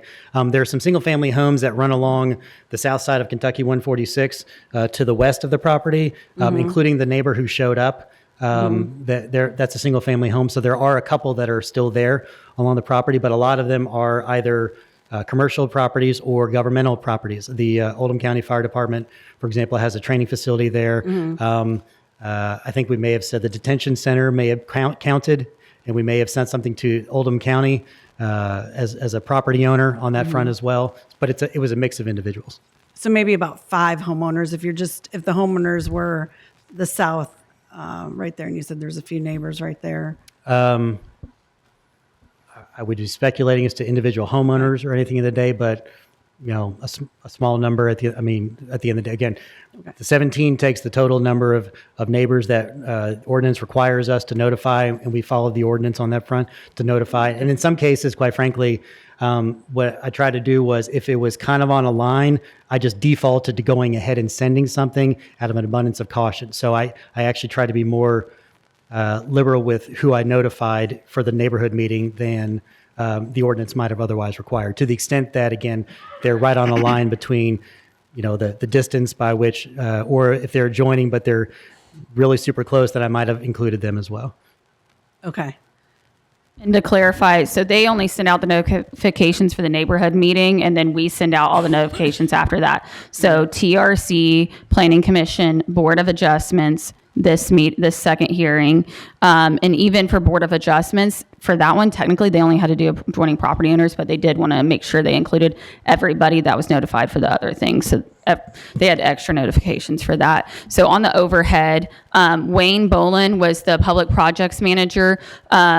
My email, I have so many pages because I got forwarded to so many different people. But this is the one that he says, Anna, as long as you remain off the CXX right-of-way, avoid any potential track fouling, and ensure that the drainage does not flow into the CXX ditch. We do not anticipate any issues with the proposed development. We recommend installing a 6-foot-high construction fence along the right-of-way prior to construction to clearly delineate your work from the CXX property. With that measure in place, we should be in good shape to proceed. So as he stated, with our Board of Adjustments, with that variance, they did make a condition of approval to install that 6-foot construction fence, which they agreed to. It says W. Bolin at Benesh. Yes, but if you want to see every single email I got through, so I can start. I'll start from the very beginning. No, I just want to make So- sure I was just looking for something to confirm that he was from CSX. He's a consultant for them. So I started with Jamie McLeese from CXX. And then I got forwarded to Jeff Everett. And then I had to keep adding in their attorneys. And Jeff asked if somebody else could assist in that. And then that's when I sent some additional links. And then he asked some additional questions, and then that's how we got to Wayne. So it was a whole process, but they all responded very quickly, which was really impressive. Probably the most impressive part of the whole thing is that I got an answer from CXX in like 24 to 48 hours. So did any of that say, I understand that things were forwarded, did anything in that say or confirm from CSX that they didn't have a problem? Yes. Like this, if this email, they said, with that measure in place, we should be good shape to proceed. So he works for CXX. But he's the consultant, you said, right? Because he works for Bennett. Public Projects Group Manager. For Bennett. Yes, but he was the one that was forwarded and told to give an answer on this. So he's a engineer. So they wanted an engineer to look at the plans that that the applicant's engineers created, and I sent them those plans as well. So they reviewed the plan specifically provided. Okay, but then nothing kind of to circle back to say CXX saying, okay, if our consultant says it's okay, then it's okay with us. They told this guy to answer. So he is the one representing them. Okay, who told him the answer? He gave you all the answer, but I guess I'm just wondering if CSX came back around and said, okay, then we're okay with it if he's okay with it. So I think it was Jeff Everett that told Wayne to answer. And then we also had Brad Armstrong from CXX and Karen. And by the way, CXX is on this email. If you go to here, and you'll see Nicole Henning from CXX on the email. So if they had a problem, they would have brought it up. And Brad Armstrong. So we had myself, Wayne Bowling, then the Nicole Henning from CXX. We had Randy Corey, or McCory, or no, Randy Corey, I guess, from Benish, or whatever that is. And then Karen from Benish, and then Brad from CXX, Mike Swansburg, their attorney, and Derek Triplett, who is working with LD&D for the plan. When was the most recent email from Wayne Bolin? That was before the Planning Commission meeting, and so that was December 8th. So how come that didn't end up in our packet as part of the public record? It was Okay. for the Board of Adjustments, and it's not part of what you're considering as far as, like, you don't consider the development plan or the variance. So I had it available, but I didn't think it was, I mean, it's a rezoning, so. And Board of Adjustments had all that information? Yes, they were provided with this information. Okay, thank you. Magistrate Jeffries. Just, I wanted to add, my original motion, I'd also want to make sure that, if it's okay with the maker of the second, that we add the proposed binding elements that were approved at the December 9th Planning Commission hearing. Do you want me to read those? There's 3 of them. Judge? Yes. Oh, okay. Number 1. I thought you were talking to. Oh, I'm sorry. The number 1, the proposed binding element would be the approval applies only to the plan presented at the December 9th, 2025 Oldham Planning Commission public hearing. Number 2, there shall be no changes to the plan without the review of the Oldham County Planning Commission and the engineer's office. And number 3, the plan must comply with all established federal, state, county ordinances and requirements and comply with all necessary easement restrictions at the time of construction plan approval. That's all. I'm fine with the additions. Okay. Measure Woosley. I'm sorry, I had one more thing. I just had one more question. I was saying thank you to Anna, but not thank you to. My one last question is, the R4 zoning says 50% of the lot area is the maximum lot coverage for structures. And I'm trying to do my pedestrian measurement, but are the proposed structures, in fact, less than 50% of the lot coverage?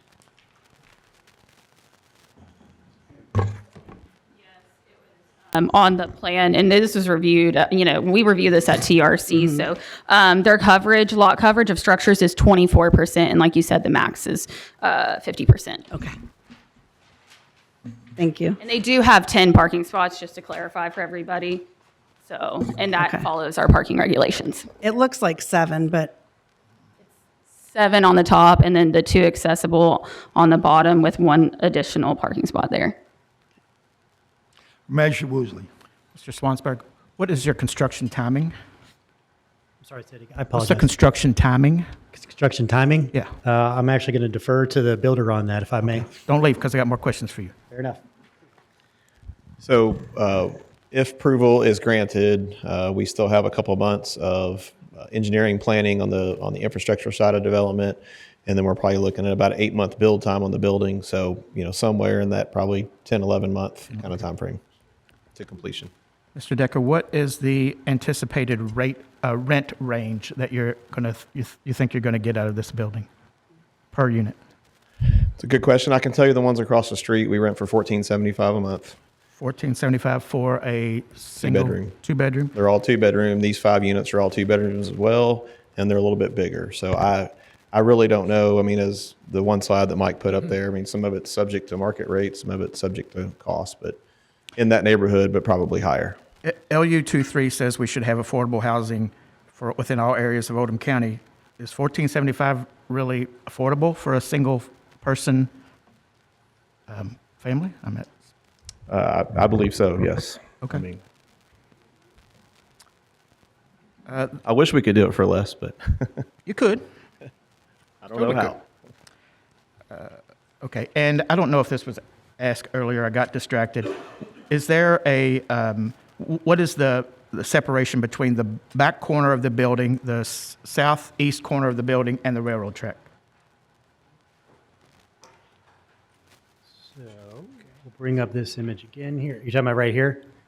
Yes, sir. Southeast corner. So that's the 4 feet. That was the variance that was granted as a result of that. I do, just for everyone's benefit, CSX has it's a 50-foot right away from center. So it's 25 feet from center to either north or south. So it's a 25-foot right away here that you've got in terms of distance in addition to that gap right there. So somebody was asking about how close it is at the end of the day. CSX has a 50-foot right away from center on either, so 25. But from the corner of that building to the railroad property fence is 4 feet. To the property line is 4 feet. The fence, which is marks the property line of the I don't know that CSX. there's a fence that exists right there. If it does, again, this is where the 4 feet from the property line is what we're talking about at the end of the day. Is there balconies on the back side of this building that's going to be hanging off toward the railroad tracks? Okay. He's saying no. There's construction fence requirement of a 6-foot construction fence. Are you planning on something more permanent there after construction's finished? Some kind of barrier? Do you know if you're going to put anything up? No barrier planned? Okay. And then your first notification for for your neighborhood was October 21st, so we're 6 months in total from the time you had your first public hearing till today. October 21st was the date of the neighborhood meeting. It actually went out October 10th before that in terms of the notification. So, 6 months, so basically. November, December, January, February, March, we're actually, for the sake of discussion, we're actually a little less than 5 months. Okay. Which is consistent with the timeline for approvals under the ordinances. Okay, thank you. That's all I got. Magistrate Tice. If I could direct this towards Anna, I'd like to. The detention basin is in the front. Yes. There's no chance of that crossing over 146, is there? I don't think so. Any kind of stormwater questions? I guess Excuse me, maybe I should be taking that to Jim, I'm sorry. Yeah, well, and he's pointing to Or Derek, I think. His engineer, sure, I'm sorry. So this detention basin will be sized to accommodate the additional impervious surface that's being added as part of this. So at the outlet of this basin, there's a designed storm structure that captures that and releases that water into a storm system within 146. So no, it will not be topping into the state right-of-way. These plans will be reviewed from the Oldham County engineer as well as Kentucky State Transportation Cabinet as part of our civil plan production to make sure that does not happen. There's a drainage ditch down in front of most of this property. On that side, I'll call that on the south side of 146. That may not be exactly right, but Yeah, yes, sir. I'm sorry. I misspoke. It is an open roadside swale as opposed to a storm. but that won't have any chance of going down and then creating an overflow onto the state highway. No, we'll have to equalize the runoff at that outfall point to what either equal to today's runoff or lesser than today's runoff. And will that keep the drainage, when it does come over, will that keep it on that side of the road, or will it go under 146 and could go down the other side, since that is as much fall off as this side? Our runoff will stay within that roadside swale as today's runoff currently does. What do you consider the state highway right-of-way, the center line to what? Is there a certain amount of right-of-way? We have a total of 60 feet right-of-way from 30. our side of the road to the other side. So 30 feet from the center 30 line. on your side? Yes, sir. Okay. And from the state right-of-way, which you're saying 30 foot, how far will the front of the building, not the sidewalk, but the structure itself, how far back from that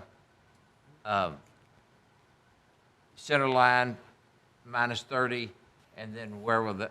So it's a 25-foot front yard setback to that the we'll be front of the adhering building? to off of that right-of-way line. Thank you. Magistrate Logston. Are you raising your hand or just sitting there? Yeah. Okay, can't tell. Couldn't tell. All right, I'm going to ask a couple of questions here. I have, first of all, how many parking spots are actually, we've heard that Ms. O'Brien say there were 7. I felt that somebody may have said there were more. I think where everybody's getting confused is because in this rendering, there's trees and it's blocking. So it's 1, 2, 3, 4, 5, 6, 7, 8, 9, 10 for everybody's clarification. So there are basically 2 parking lots for each unit in the building. Yeah, they follow our zoning ordinance when it comes to parking for multifamily. So there's specific requirements for 1-bedroom apartments and specific requirements for 2 bedrooms, and you have 1 and 2 bedrooms. And so the plan that they're passing around has like the full. That's from TRC, so it's a little bit dated, but. They didn't have to make a ton of changes from TRC, but it does have the parking calculations on the large plan. So yeah. All right. Mr. Delker, do you anticipate the need for a crane to do any work on this project? I do not. Okay. And if I can just add on to that comment, when the question was brought up about construction, there's also criteria that we have to meet as a contractor to provide erosion control, construction entrance, that kind of thing. And we feel very confident that parking areas you see on this rendering will easily handle the construction equipment that'll be needed to build this. This is just a 5-plex building. It will be very small construction equipment. And how many days, you anticipate the cement truck being there a couple of days or one day or? Several different times throughout the process, but say when we're pouring the footer for the foundation, there'll be 3 concrete trucks in and out over a period of an hour. Will you have a concrete washout station on the Yes. property? All right, thank you. You know, we could pick this apart. I'm thinking when we heard earlier about the train, I'm thinking of some of us sitting here know a name from the past. There are 2 names, Charlie and Lillian Elbrick. They were 2 people that lived for a long time in LaGrange at the corner of Yeager and Kentucky Street. You've all seen it if you've traveled through there. It's a small yellow house. You can almost reach out the bedroom and touch the train going by. It's so close to the railroad track. Charlie and Lillian lived there for 40 years. Both lived to be quite elderly, and they've been gone for 25 years. But I don't believe exposure to the train and the particle is really an argument in LaGrange. Yeah, we're on track. That's just the way it is here, and I understand. I've lived on Kentucky Street, and actually the train can put you to sleep at night, vibrations, but may not everybody, but it did me. I want to ask, and I don't mean to pick on you, Ms. O'Brien, but did you have any verifiable information that the school board cannot accommodate additional students?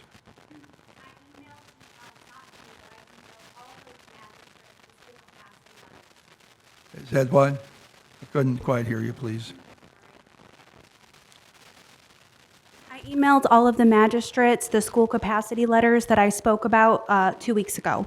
And those say whether or not there's inadequate or adequate accommodations. Right, but the school board has not objected to this project. I haven't asked them, but they're... I don't think they have, or it wouldn't be this far. Well, I don't know what their position is. All I know is that on the documents that they provided, specifically for the flats at 20 and Independence Village, the 300 units that are on Commerce, those were marked inadequate, and yet they were built anyway. And there's just, I think I had about 10 of them that were inadequate, that were built anyways, just regardless. So these capacity letters are basically like to let you know that there's no capacity, but you don't have to legally follow it. It's just, it's just to let you know, because I don't think they can enforce that. But yes, so Oldham County is over 100% capacity. And then I know Buckner and OCMS both are, but I don't remember what the percentage is offhand. But I did email you all the capacity letters so you can look. Don't go away. But Ms. Barge, you agree with that? At Technical Review Committee in November, Michael Williams from the Oldham County Board of Education said the schools that they're attending is Centerfield Elementary, Oldham County Middle, and Oldham County High School. And they technically, for our standards, it's 75 units per year for apartments, but obviously this is only 5 units. And so at the last Planning Commission meeting, he did his annual school capacity standards. So for Oldham County High School, it is at 104.88% capacity, with student enrollment declining basically every year, or starting to decline. And we're seeing a decline overall in schools, just so you know, because more people are homeschooling, people are having less children. The population of the county is aging, so there's a variety of factors, which he spoke to. So, and then Oldham County Middle School is at 96.02%, and then Centerfield is at 89.83%. So the only one over capacity technically is Oldham County High School. So, yeah. Thank you. All right. So please keep in mind that the 300 units where all those people, they haven't moved in yet. So Commerce Parkway, those are set to go to that campus. They haven't moved in. So they're just add in those. There'll be a bunch. Let me ask you this then. You mentioned that Highway 146 in the future would be widened to 4 lanes. Well, I didn't say 4 lanes. I don't know how they're going to do it, but the KYTC is going to talk about it at the meeting on the 10th. To widen Highway 146? They're going to talk about that corridor and how it can be improved. Yes, there's a public There is meeting. a plan. This month, we're expecting construction to be let to a contractor to build a new intersection at Highway 393 and 146. Yeah, I've that's asked exciting. Pardon? That's exciting news. Right.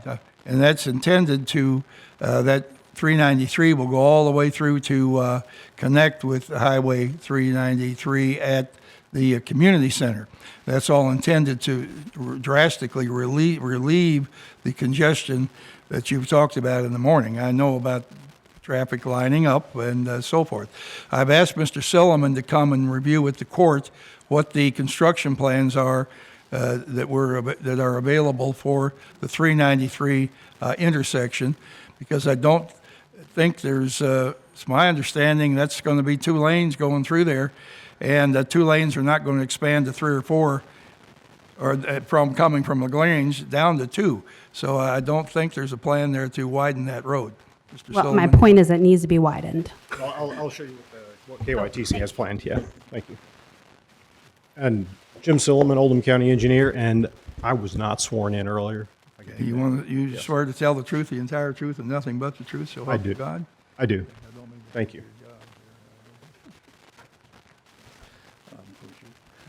Let's see.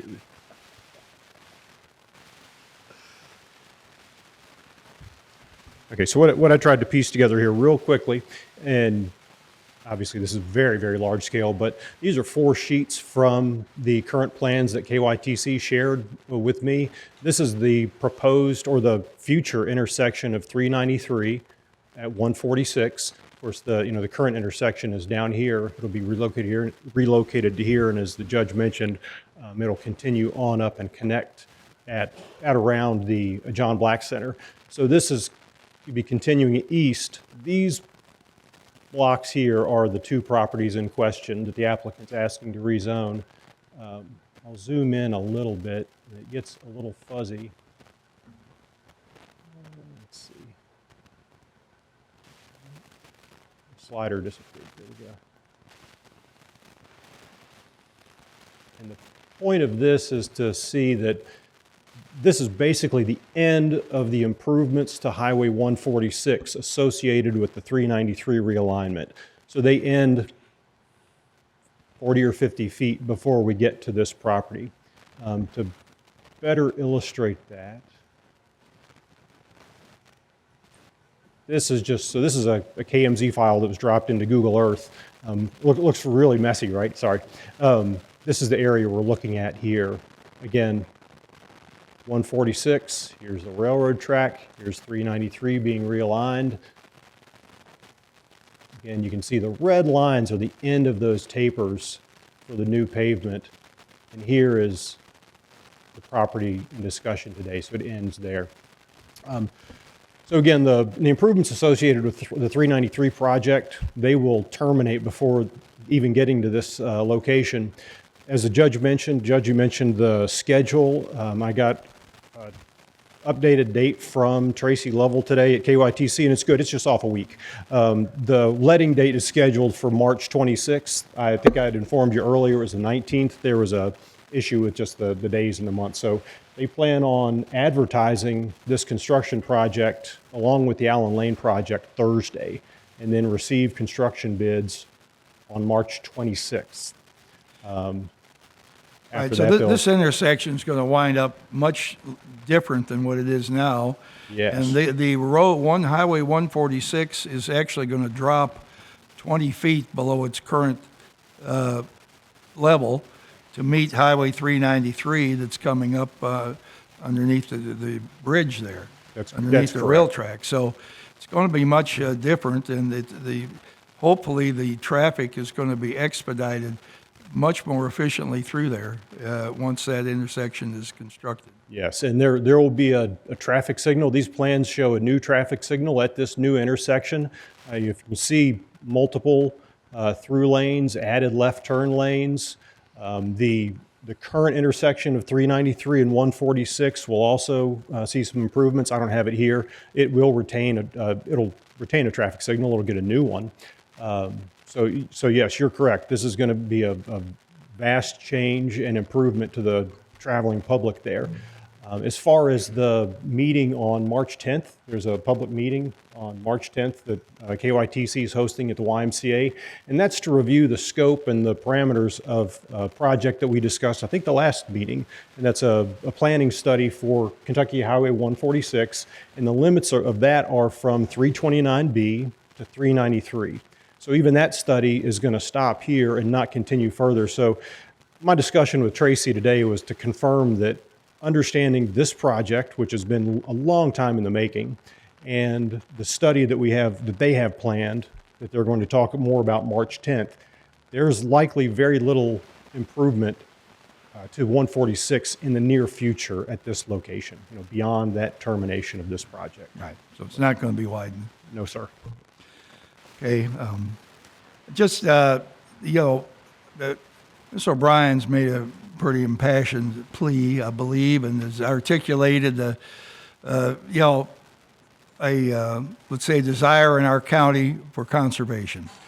I believe in conservation, okay?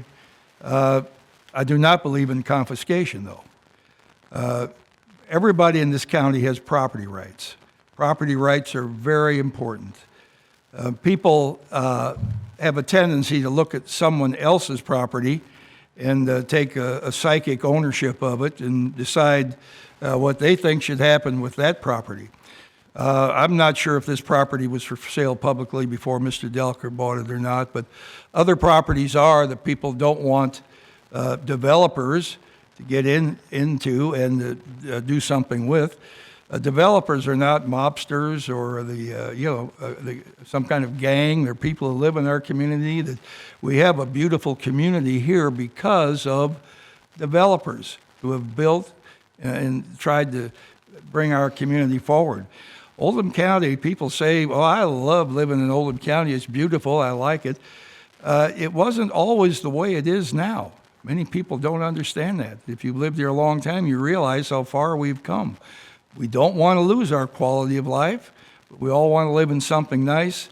And it's easy to take control of someone else's property by looking at it and say, I don't want anything to happen there. We don't need that. It'll impact me in some other way.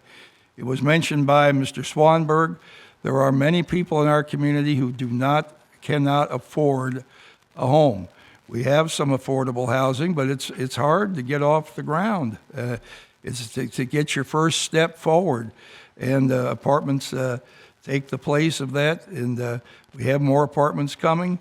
I think we can get saturated at a certain point. I agree, but we don't want our children in this community to grow up and leave and not be able to live and work here with our families. This argument, back last year, people were making the argument during the Russian-Ukrainian conflict. People say, well, I stand with Ukraine. I stand with Ukraine. Well, the only problem is that they stand 10,000 feet off the front line, or 10,000 miles off the front line.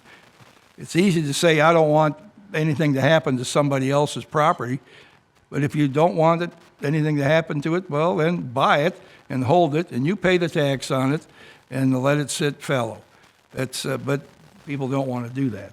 179 people, or 176, that spoke up against this project all mean well, but they're probably not involved in putting their money into holding property for other people. So conservation and confiscation are two sides of the same coin, and we have to be careful exactly how we go forward. So let's preserve and protect our county, keep it nice, but not shut off opportunities for the young people growing up here and to expand the tax base as well. We all want more restaurants. You can't get one because they'll tell you that they want more roof tops. Well, that's another place where the rubber meets the road. So I'm in favor of moving forward that and voting for Mr. Delker's. Don't want to disappoint you. Five won't make a difference. I hear you for the big picture, and that's something that the fiscal court in the future will have to be concerned about. There's a group in our community, I believe, that want to control property rights for other people. I think that's an argument that needs to be made or explored, and be very careful about what we do. So So at this point, are there any further comments? Mr. Dye? Yes, Mr. Delker, I have two questions for you. In the rendering of the parking lot debacle here and parking spaces, one of them was, you said, was hidden by the trees. I want to know, where are you going to buy a tree that big to hide that parking spot? That's a great question. I know but, this. But there is a landscaping, part of any planning development like this in Oldham County requires a landscaping plan to be submitted and approved. Where of that? But obviously the rendering's meant to be, Now, are we looking more of an 8-foot, 2-inch diameter tree the caliper on the bottom there, something like that? Yeah, I mean, Derek's landscape. Well, I wish mean, you guys would quit trying to blow smoke on us up here and say, "Oh yeah, well look that nice." 20 years it'll look nice. Okay, I just thought I'd dig you on that. Yeah. The other thing, this probably not going to sound as friendly as it really is. How soon do you plan on selling this investment? I honestly cannot answer that question. I mean, as Laura mentioned, I was one of the developers of Buckner Point, had no intention of selling it. We were approached. It wasn't not on the market, but yes, we did sell it. So I don't want to stand up here and tell you whether it'd be a year from now or it might be 25 years from now. I can tell you that, we currently manage and own the ones across the street, and that's the way that we're intending to do this project as well. We also own quite a few rental houses, and we own quite a bit of commercial property. So, I mean, Key Homes is my main home building company as we build custom homes and developments throughout the county as well. But we also operate as a management company that we operate and manage other commercial and rental industrial type buildings. So, Well, I got an answer, and that's okay as long as it's honest. I believe it is. Yep. Thank you.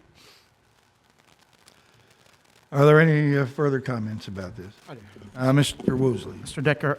Delker, my hangup is the 4 foot between the end of this building and the beginning of CSX property with no permanent barrier.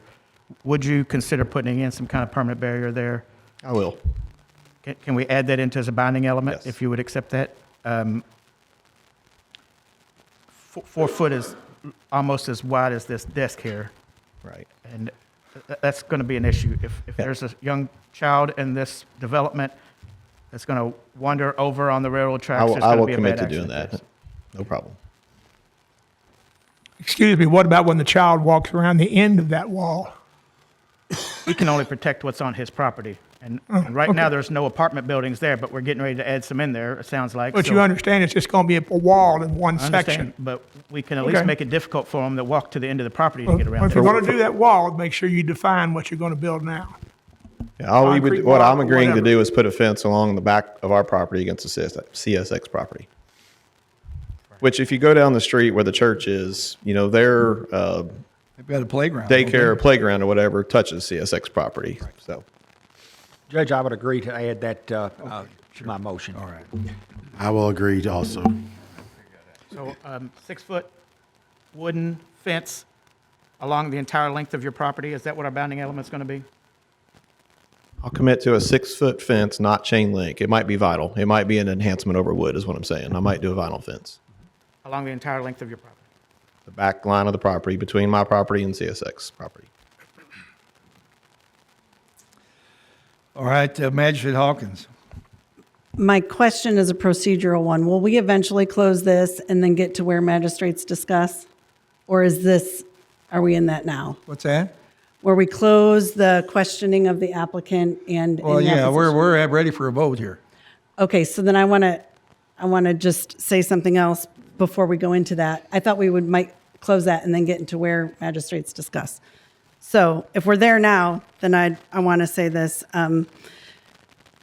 When apartments were proposed across the street a couple of years ago, I referenced this also in our comp plan. So I'm going to read this here.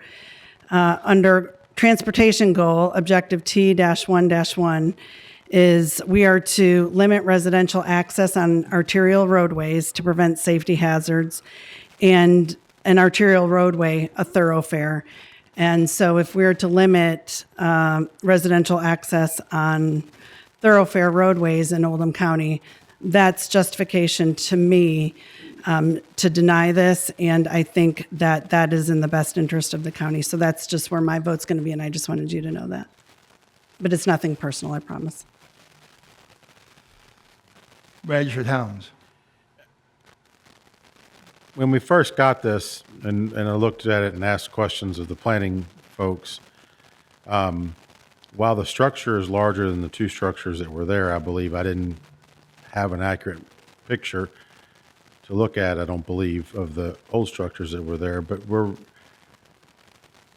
the size and what we're putting in there, I'm trying to figure out, as the attorney mentioned, what else could you put in on this lot?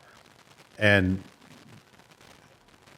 you know, to me, this is probably, fortunately or unfortunately, depending on how you look at it, the highest and best use for the piece of land. Anything else that we put in there, if it had a retail component to it, the trips in and out would be multiple. You would not, I mean, I can't think of a retail, but we could put a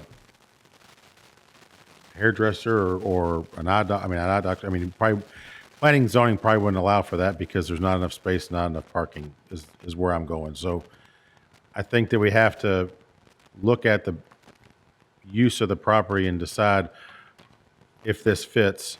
It does fit. It is residential. It was residential in there before, although the zoning was different. There were still two houses on this piece of property that were lived in at some point in time.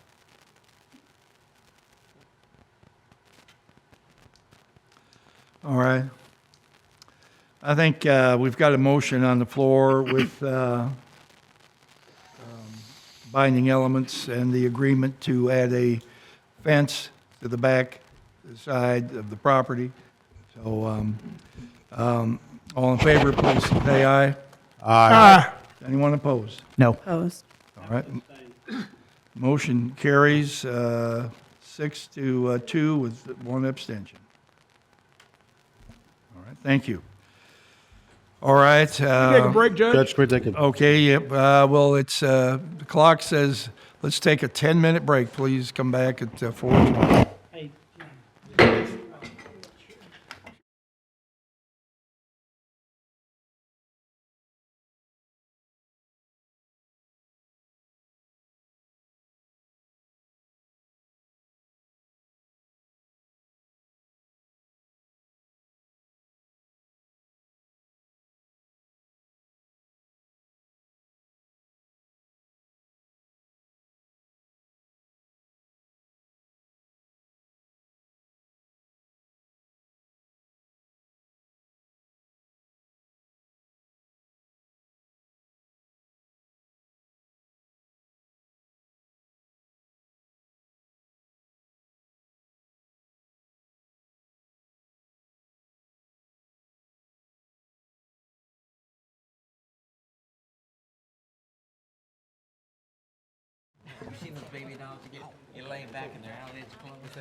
Is there a motion now? We go back into session, please.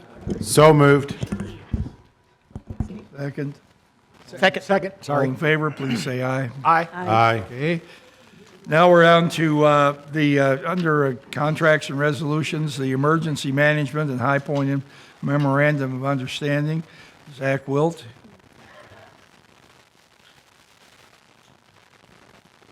All right. Thank you, Judge, and thank you, magistrates. Today, I have in front of you a MOU with High Point Charities. They're a local charity that helps communities do an abundance of resources abundance of programs. There was a issue we had in January during the winter storms. We had a family contact EM for food shortages. They needed help with food, heat, transportation, you name it. That ended up being actually in Louisville, but it kind of begged the question. We do have MREs, an abundance of those through the Red Cross. My thought that provoked me was she had 2 disabled children. I've been told that these kids love these MREs. I personally have never had one, but I don't see us feeding a disabled child an MRE. So I reached out to a local food pantry, High Point. Annette, she's the new executive director. I began just some open dialogue with her about helping fill that gap. She was actually more than eager to do that, and she returned the MOU signed on her side very quickly. But this MOU just helps us fill that gap and allowing us to provide actual food to these families that may be affected by a disaster. It is open to interpretation as far as what the emergency is and what the disaster is. But through Annette and our open dialogue, if we request it, she's got the personnel, she's got the stock, it will be filled. There's no sense of, it's written in the MOU, any reasonable request. So usually we're going to aim for the one single family that if they're sheltered, let's provide them a quick meal, whether it's a bulk item or it's prepackaged, things that don't expire on the shelf. She's going to work out logistically about what they can provide, and it would be EM's job to coordinate it, document it. Specifically during disasters, there is some benefit to that to help us on the back end of it when FEMA comes in. So there's a lot of benefits to this, signing an MOU, and I will be reaching out to numerous other food pantries. As much as I love High Point and Annette and her work, I don't want to take advantage of that. We do have other food pantries that we can be in communication with to do the same thing. So we'll spread the love, but this is kind of the first pilot program, and we'll see how it's taken. With that, Judge, I'm asking All for right. your... Is there a motion that we enter into this agreement with the High Point Charitable Services? So moved. Second. Second. Any discussion about it? Magistrate Dye? Point of interest, Judge, I know we've talked about this many times over the years, but shouldn't that say at the top of this memorandum of understanding, the Oldham County, not Oldham County Emergency Management? Because he's not making a contract with them, or his office, I'm saying. Right, yeah, right. I think we change the top of that, just say Oldham County Fiscal Court. And that's fine, thank you. Anyone else? All right, I think we've got a motion and second on the floor for a good idea. All in favor, please say aye. Aye. Anyone opposed? Motion carries. Thank you.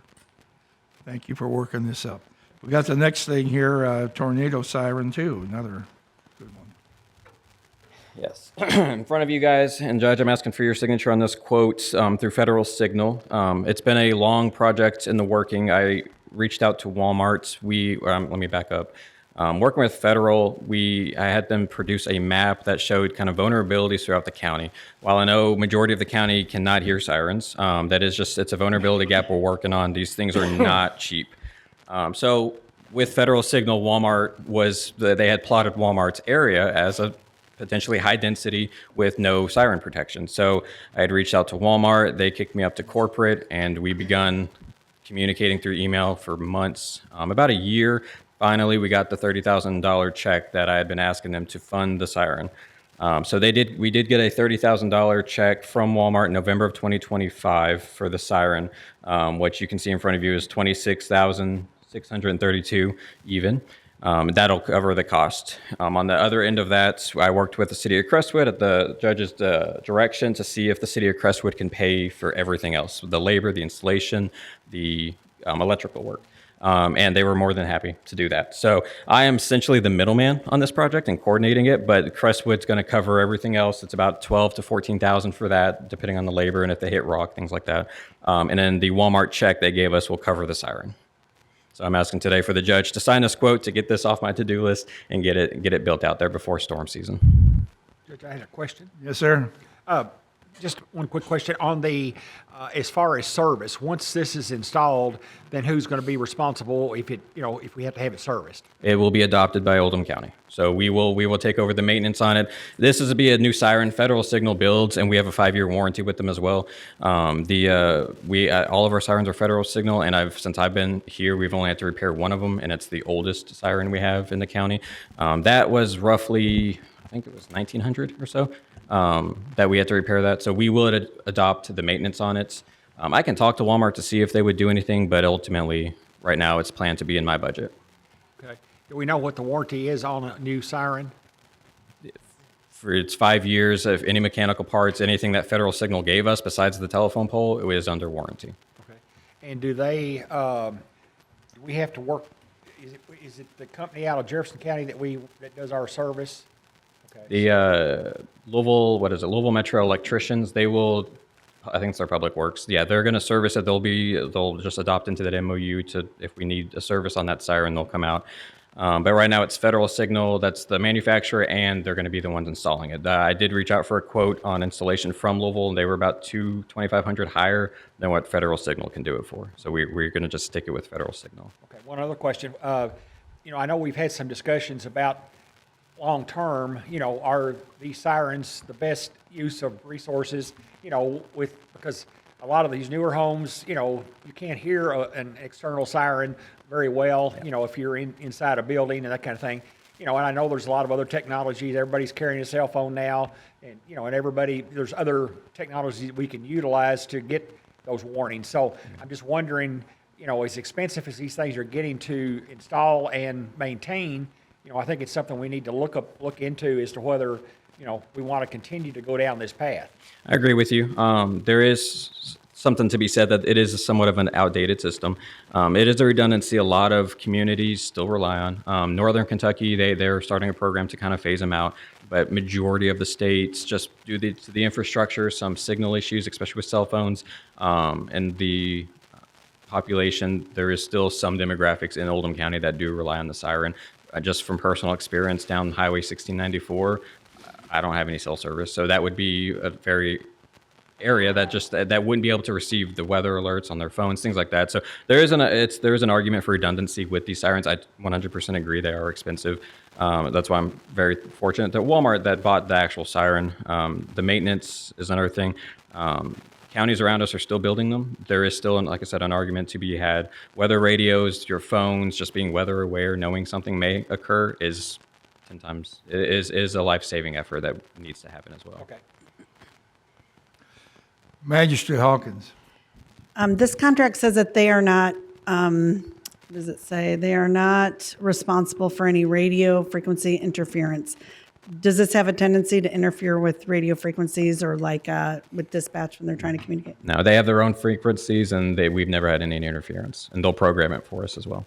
Okay, and then will this require any more height to when you install it around? Any more, I'm sorry? Height, like are you going to build a tower to install it? There'll be a telephone pole 55 feet. It'll be 4 feet into the ground, so about 50 feet. Okay, It's just your normal telephone pole. Okay. Yeah. Okay, thank you. Magistrate Woosley. A question for you, and then I guess a couple of questions for Mr. Baxter. Who's going to pay for the electricity for the siren? Are we having battery backup? They'll be on battery backup. They'll be connected directly to the LG&E transformer rectifier. I'm not sure the correct terminology for that. Is Walmart going to assume that responsibility, or is that coming to We you? don't pay for the electricity on that siren. I honestly couldn't tell you. Yeah, we don't pay for any the. of them. Sorry? We don't pay for electricity on any of them. Yeah, we don't pay for any of them. Yeah. Do we need to have some type of formal agreement with Walmart on long-term for the pole? And I should have included that. We do have that. We've had that since June of last year. We do have an MOU with them agreeing for us to have 24/7 access to that siren. Okay. Mr. Baxter, will we need some kind of agreement with City of Crestwood since they're going to pay for a portion of this? Probably so. What have you talked to them about? I got a pledge from Mayor Kramer, which I also have here, pledging up to $14,800 to cover labor and installation. You already have that agreement? Yes, sir. It's a pledged signed statement from Mayor Kramer. Do we need to accept that, or? I have to figure out if we have to have an interlocal agreement. So I'll get with you and we'll talk about it. Okay. Sorry. It's a great question. Thank you. All right, do we have a motion on this? Or do we just have questions? I make a motion that we enter into agreement. Actually, it's just a motion to approve this payable. Just the siren, yep. Second? I'll second it. All right. Any further discussion? All in favor, please say aye. Aye. Anyone opposed? Motion carries. Thank you. Thank you. Dispatch mobile 911 phone grant for Greg Beck here. Consul's first, Judge. Did I miss one? Sorry, Consul. Okay. That's okay. I'm coming down for both. Yeah. Thank you, Judge. Fiscal Court, Greg Beck, Oldham County Dispatch. And I'm here to talk about a grant opportunity, actually two, through the Kentucky 911 Services Board. This grant opportunity has been open to all certified PSAPs of the state since I think about 2006. The previous director, Bo Glass, utilized this grant application to apply for a recorder 2 years ago that the county successfully was awarded. And I'm here today to ask for your approval to allow the judge to sign the grant application and any other needed paperwork for both of these grants. The first one is the console upgrade. So currently dispatch has 4 positions. We usually staff 3 dispatchers, or if I'm available and we're busy, I will go in there and answer phones on the 4th. Unfortunately, we've outgrown our space. And what I mean, the physical space as well as the number of consoles that we have. 4 is not enough. There's times when we have either bad weather or special events, and we've got dispatchers in that are in our conference room using the training CAD as a backup CAD, and they're on mobile radios, so we really need to look long-term at moving for more positions, and that's why in this grant application I asked for 6. That grant application was for approximately $129,000. Our portion would be $12,904. That's 10% of the grant, and below the grant max allowed, which is $135,000 for this fiscal cycle for your first grant. So I'm putting in for, I think there's a design in your packet that shows how the space was reworked for 6. It does fit. If in the long term we decide to move to a different space, we can take our equipment with us. The vendor that we're going with is Zybex, which is on the state price contract. They have a lifetime warranty on any fixture they build, meaning the surfaces, the material, nothing electronic. So the lift motors for the actual console that actually lifts the desk or lifts the monitors, those are only 5-year contract or a 5-year warranty. And then some of the other electronics are only 5 years, but the actual hard surfaces, the work surfaces, are lifetime. And if you've got any questions. All right. Now, is there a motion that I be able to sign this application? So moved. Second. All right. Questions? I got a question. Magistrate Jeffries. Yes, just as far as there's 6 of these or whatever, and that you're applying for. Yes, sir. If we get that, has this been budgeted yet? I don't think it's. I've put it in next year's budget. So the way the process works, the grant cycle opened in January. There's grant meetings throughout January, which I attended both of those. The soft deadline is on the 17th. That's why I'm coming to you now. That way I can make that soft deadline window.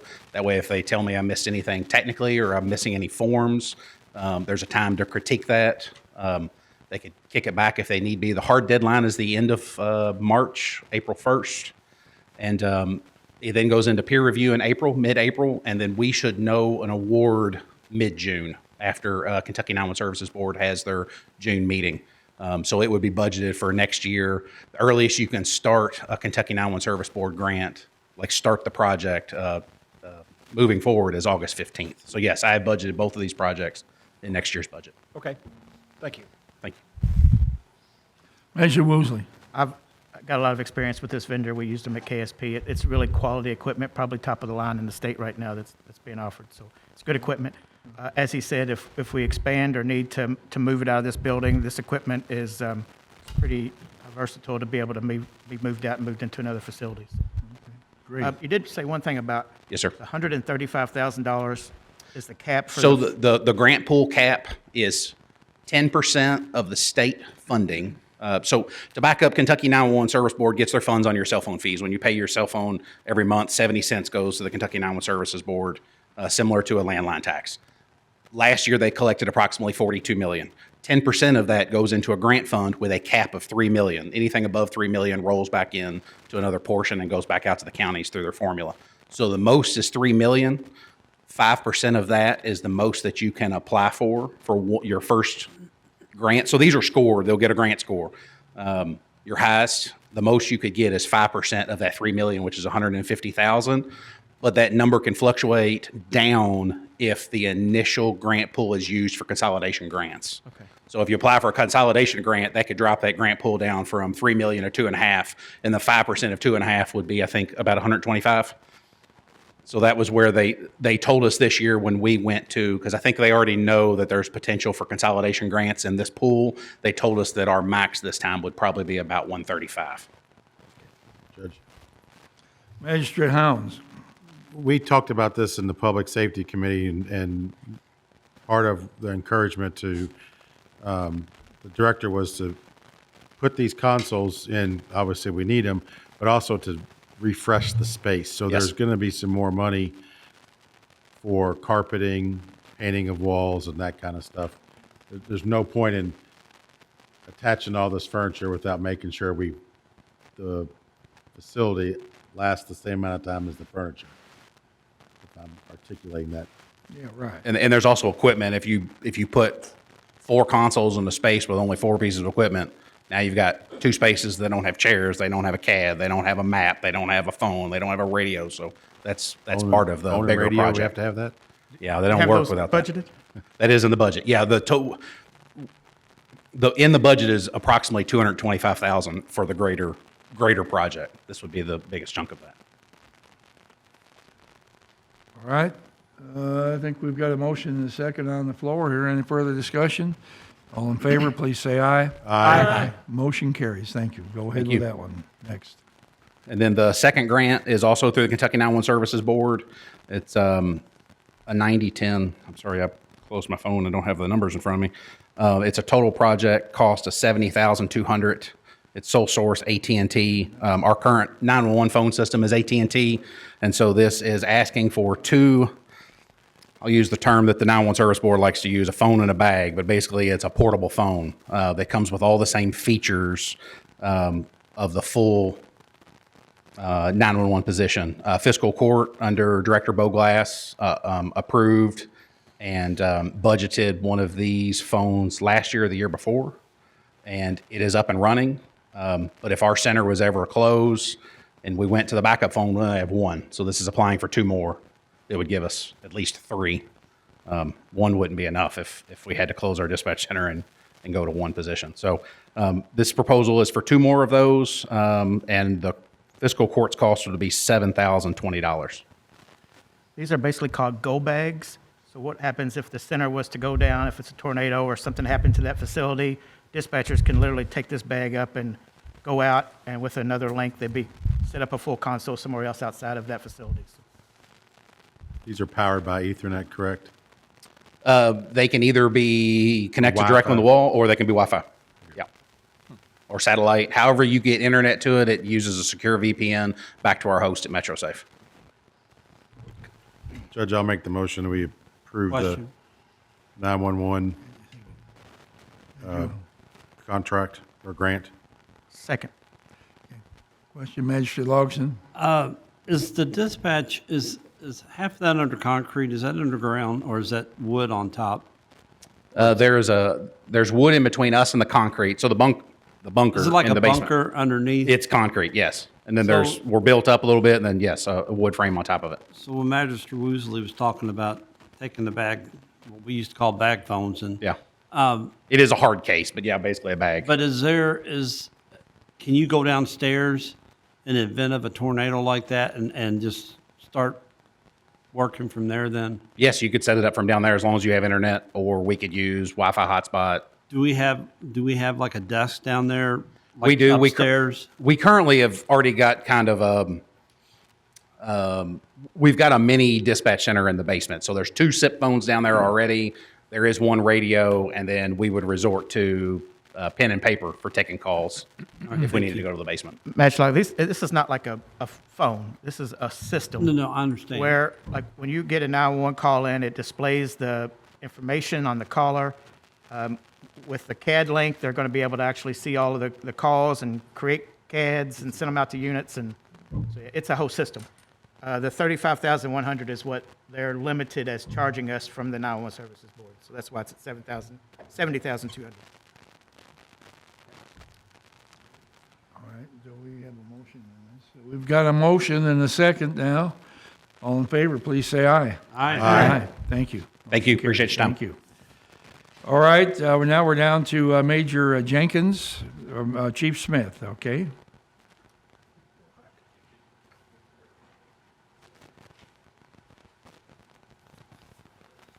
Yeah, Major Jenkins had to leave. You know what you have in front of you is a resolution that we like to have permission for the judge to sign.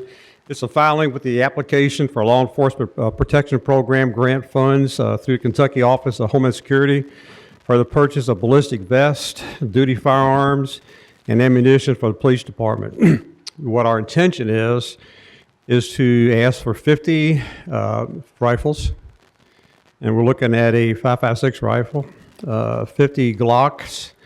It would be a Glock 17 Gen 6 ammunition, and then 50 helmets, and that actually benefits the entire police department with 2 extra is what we would have. The total amount that we're requesting for all of that is $204,376. Now, whether we get it or not, we don't know, but if we get half of it, we're ahead. We're still ahead. And this is through the, like I said, Homeland Departments, the Kentucky Office of Homeland Security, through their Law Enforcement Protection Program. There's no cost to the county on this. There is, however, a reimbursement for the cost. So if we got partial or all, we would have to buy it and then they would reimburse us back. That's how the program works. I don't know if it'll all come in at one time or come in partially. Probably as we make the orders, they would come in partial payments. But it would actually cut a lot of benefits to this. We would have all new weapons. And in the future, we wouldn't have to buy any more weapons for probably 4 or 5 more years. Because if you look at our budget, and you'll see every year we kind of piecemeal things. We kind of buy 2 or 3 of each just to make sure we have a rotation of newer weapons going through the department and get rid of the old ones. So with this, if we get it, I mean, we'd be in good standing because we wouldn't have to buy a new gun for a long time unless we up the personnel. Judge, I'll move that we approve this, you signing this LEPP grant resolution. Second. Any discussion on it? Manager Woosley? What was that total again? 204,766? It's $204,876 and 50 cents. 876, okay. Now that's estimated on what we have got pro quotes for guns that we'd like to buy and ammunition stuff we'd like to buy.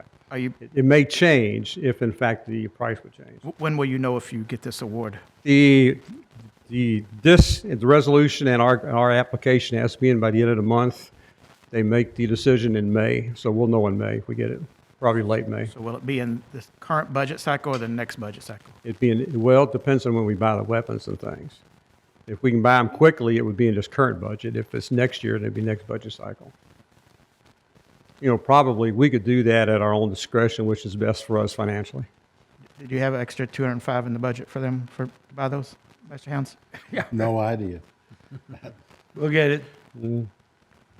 Okay. Yes, sir.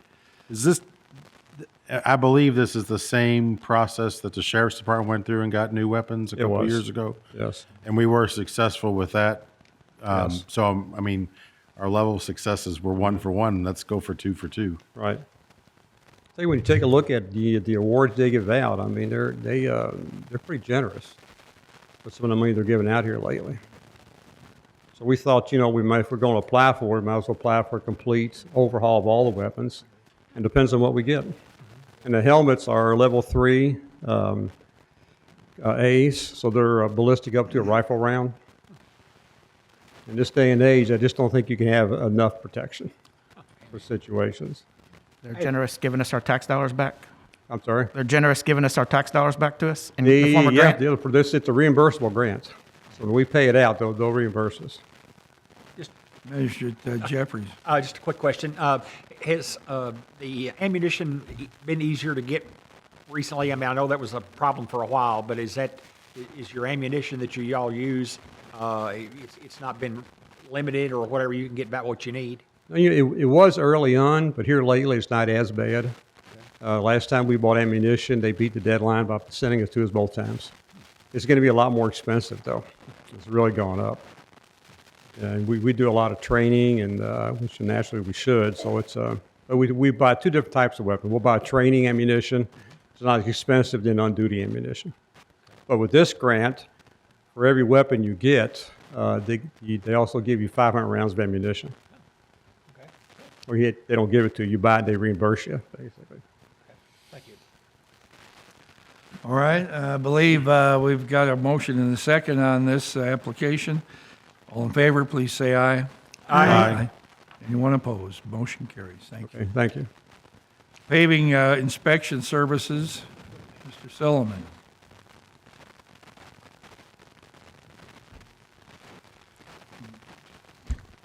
Good afternoon again. So before you is a contract or proposed contract with a company called AECom.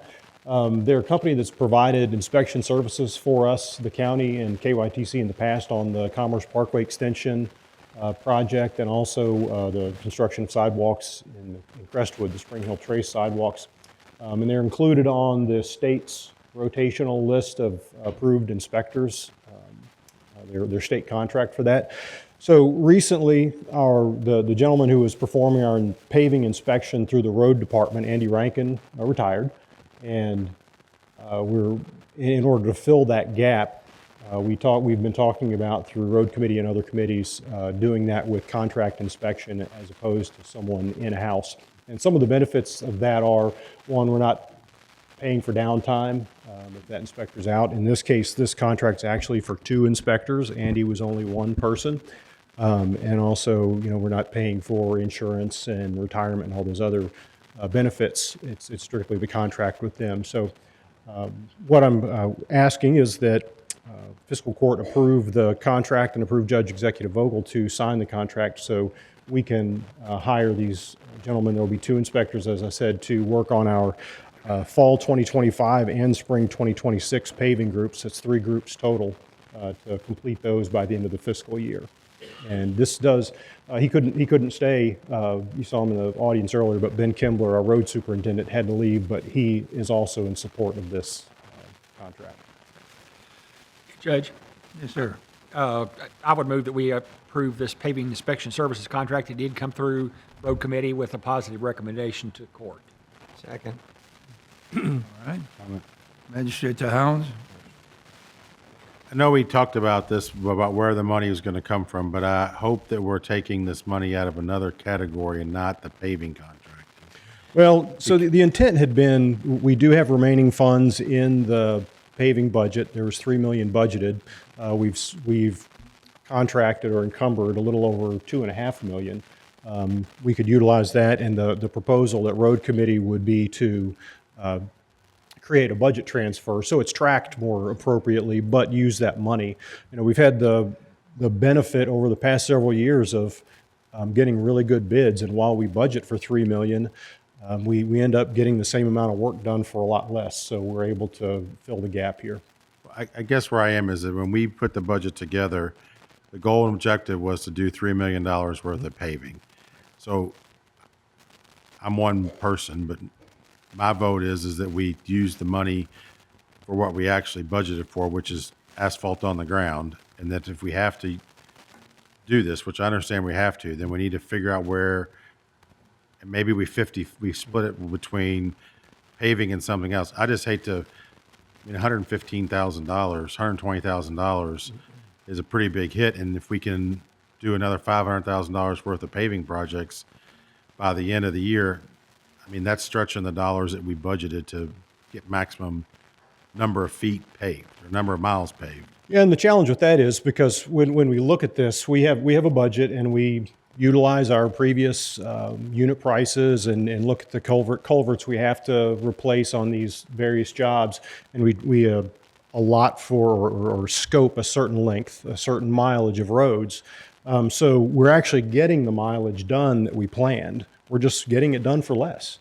And trying to, after we've got 3 paving packages, and trying to squeeze a 4th in at this time is difficult because we have to go out, and while we know an approximate location and we know some mileage that are next on the list for candidates for paving, we still have to go out and do a final inspection, mark those areas, and now's not a good time of year to do that. You don't want to do it when the pavement's wet. That. So trying to squeeze that last bid in this time of year is really not effective. So I understand the idea and your desire to try and spend the whole $3 million, but I like to look at it also in the sense that we got the work done that we planned. It just came in a lot less.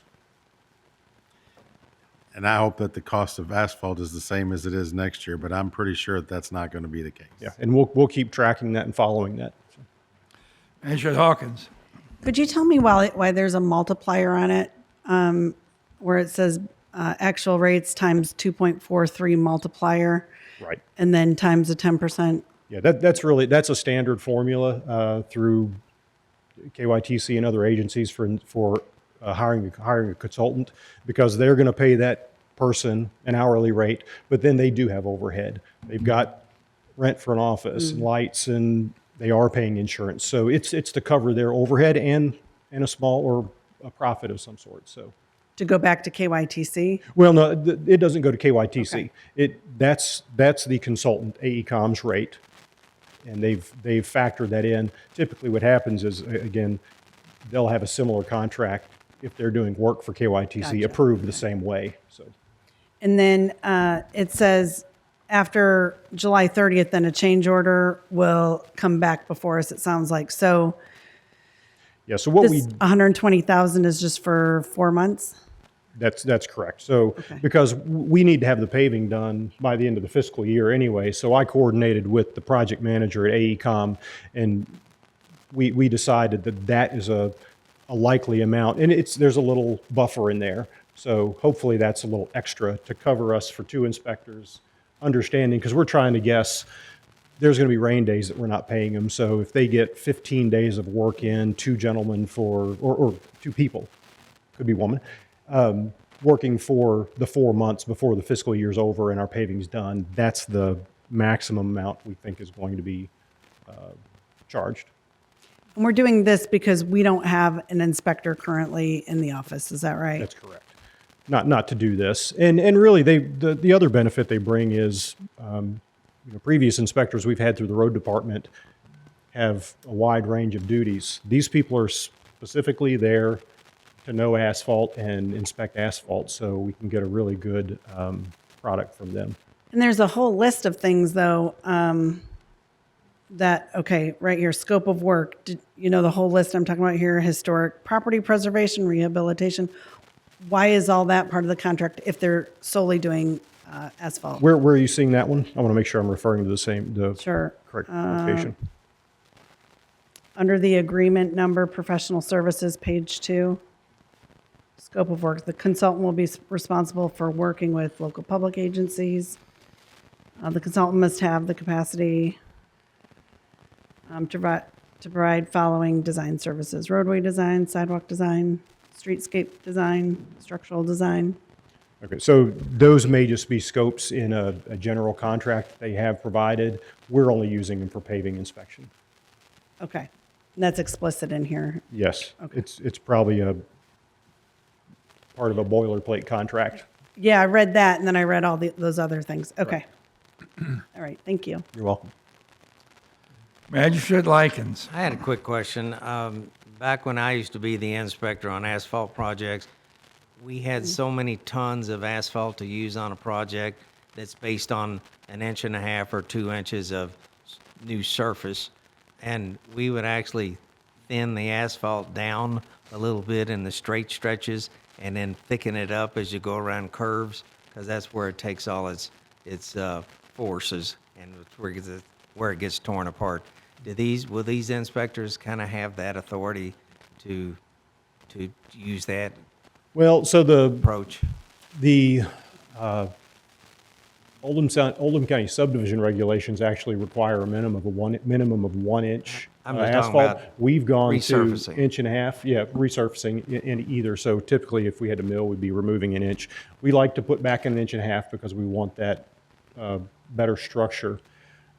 As opposed to trying to fluctuate that in curves, what we're focusing, and we included in all the bids as a wedge item, to try and restore crowns to roads, where we see a lot of. So to answer your question, no, we're not concentrating on beefing up the curves, but we are trying to focus on beefing up a crown to give that better drainage. All right. Any further questions? All right. I think we have a motion on the floor here. So all in favor, please say aye.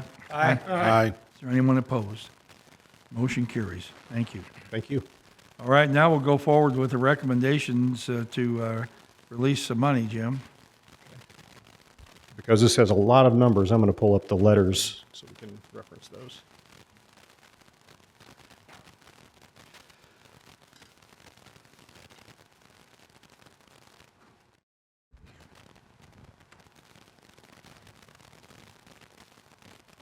I got the right one. So the first recommendation for a reduction of surety is with regard to reserves of L'Esprit, Section 3A. And again, this is the performance surety.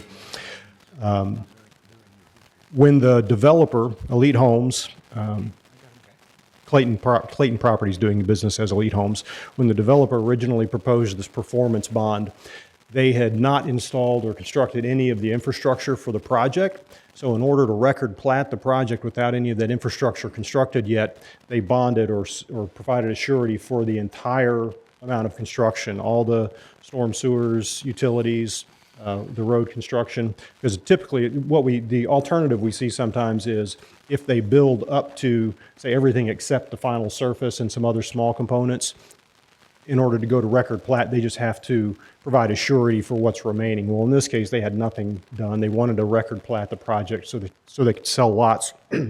Excuse me. So that's why the original amount here of $1,054,536 is higher than typical. Over the time, they have installed that infrastructure, and now with what's remaining to be completed in Reserves of L'Esprit Section 3A, which is in the city of LaGrange city limits, they and their engineer have requested a reduction of $885,426, resulting in a surety that we would retain of $169,110. So I'm requesting that fiscal court approve that. What they would need to do is either provide us a new bond or a rider to the existing one showing that that's the new amount, and then the Oldham County Treasurer can release the requested amount. And I mentioned that this is in the city of LaGrange. Corey Rusnick, the city director of Public Works, concurs with this. Make a motion, we approve the recommendation for the reduction of the performance surety for reserves of L'Esprit Section 3A. I'll second that. Any discussion on it?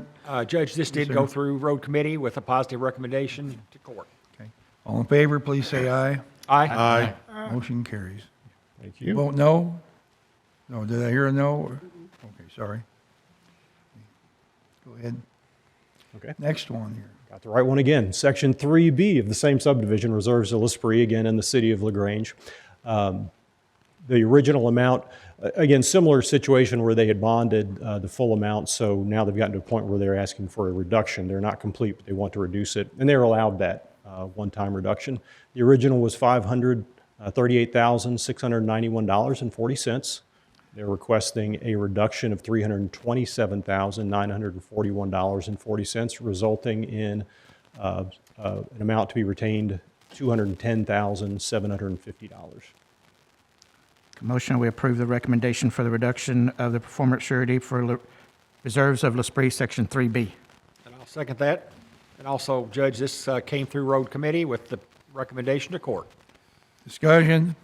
All in favor, please say aye. Aye. Next. One more.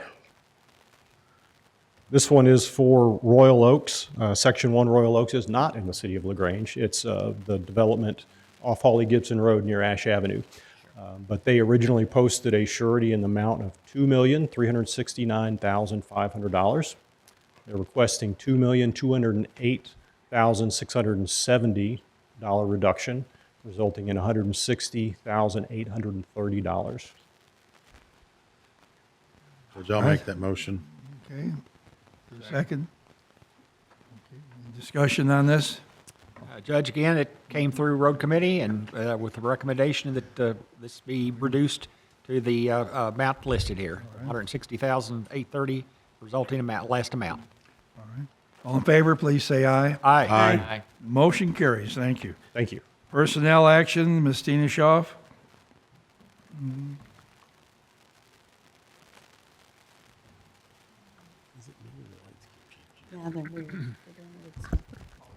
Would you get a little taller? Good afternoon. Before you this afternoon, we have a new hire for the Judge Executive's Office. We have Lynn Robinson coming to us as the Financial Management Specialist. She's coming from Flynn Brothers. She's got about 9 years' experience there as a accounts payable manager at $35 an hour, effective on the 9th. Judge, I'll make the motion that we hire Lynn Robinson as financial Management specialist, $35 an hour effective March 9th. Second? Second. All in favor, please say aye. Aye. Motion carries, thank you. We have a rehire. A rehire in planning and development. Paul Stoops is returning as building inspector at $36.41 an hour, effective on tomorrow. I'll move that we rehire Paul Stoops for building inspector at $36.41 an hour. Second. All in favor, please say aye. Aye. And then we have a seasonal hire at Parks and Rec to get the fields ready for the season. Thomas White at $15 an hour, effective tomorrow as well. Judge, I'll make the motion that we hire Thomas White, seasonal labor, for $15 an hour, effective 3/4/26. Second. Second. But I have a question for. Question on that? Why wouldn't this go on maintenance? Instead of parks, wouldn't that be on part of the maintenance crew now? No, they're not taking care. They've never taken care of our ball fields. No, they're out there striping the fields and doing all those things. I don't know if they do more with the baseball program as well or softball, but I know that they're doing the fields. Okay. Yeah, I don't think maintenance wants to do that. We had moved all of that out of parks under road. For parks maintenance, I look at that as a little different than the softball field striping for every time. Yeah. All right, all in favor, please say aye. Aye. Motion carries, thank you. Thank you. All right, I've got one appointment here to the Sheriff's Merit Board, to reappoint Howard Farrell for a term to expire 3/11/28. I'll make that nomination, and is there a second? Second. All in favor, please say aye. Aye. Motion carries. Now I'd like to ask that we go into closed session pursuant to KRS 61.8210, subsection 1B, regarding deliberation on the future acquisition of real property by a public agency when publicity would likely affect the value of a specific piece of property to be acquired for public use. Everybody agree? I will second it, but what's the difference between a closed session and executive session? I'm not sure. I didn't write that out, so I don't think there is a difference. So it's executive session, not a closed session, right? Is that the official? Pursuant to the statute, so it's the same thing. Okay. All right. I'd like to ask everybody to go back quickly because it's a little after 5, and I know we all want to probably keep moving. So.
All right. Somebody like to make a motion? I'd like to make a motion that we allow the judge to negotiate on property. All right. Is there a second there? Second? All right. Did I say that appropriately, Mr. Baxter? You need a second, Judge? He's got a I think second. we've got one. I second it. All in favor, please say aye. Aye. All right, thank you. Motion carries. Time now for our second public comment. Does Sheriff or Bo Glass have any comments? Grant Gerstner have any comment here? All right. We're down to a pretty empty auditorium, but that's okay. It's 3 minutes to 6 or 4, and we'll be out of here in a couple minutes. So we'll go through our magistrates, see if we have anything that we'd like to announce. Magistrate Likens. Thank you, Judge. I probably ain't allowed to say this, but we talked a while ago about people not being able to get in contact with people, and we mentioned the Oldham Error. That is our local newspaper. It costs $38 or something like that a year for you to get a newspaper sent to your house. I look forward to it. Mine comes on Thursday. So I wish people in this community of ours would get more involved in this community of ours. And my community is Goshen, and we're a suburb of Louisville. And the problem I have is people go back and forth to work, and they don't get involved in what happens in Oldham County. There's a lot of things to do in Oldham County. There's celebrations, there's parks, there's light up LaGranges, there's things like that, and people really need to get involved in their own county. And that's a way to do it, because they list all of those events, and it's an excellent newspaper. So All right, I'm sure everybody like most of the people in your district to participate and not just sleep here.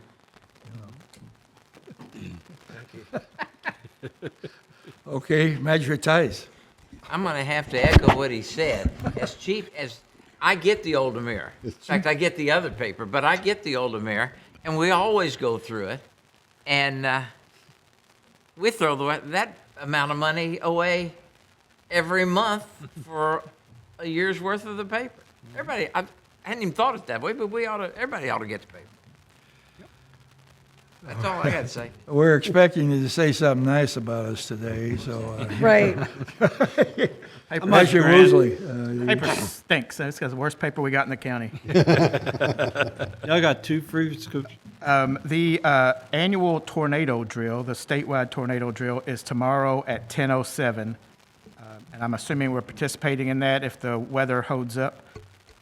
March 8th is time change. We're springing forward this weekend.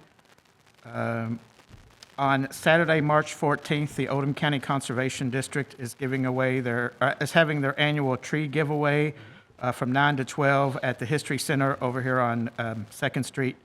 And finally, Oldham County High School, I believe now senior, Tatum Malay, won the 2026 KHSAA Girls State Wrestling Championship again. I think that's her third or fourth time she's won that championship.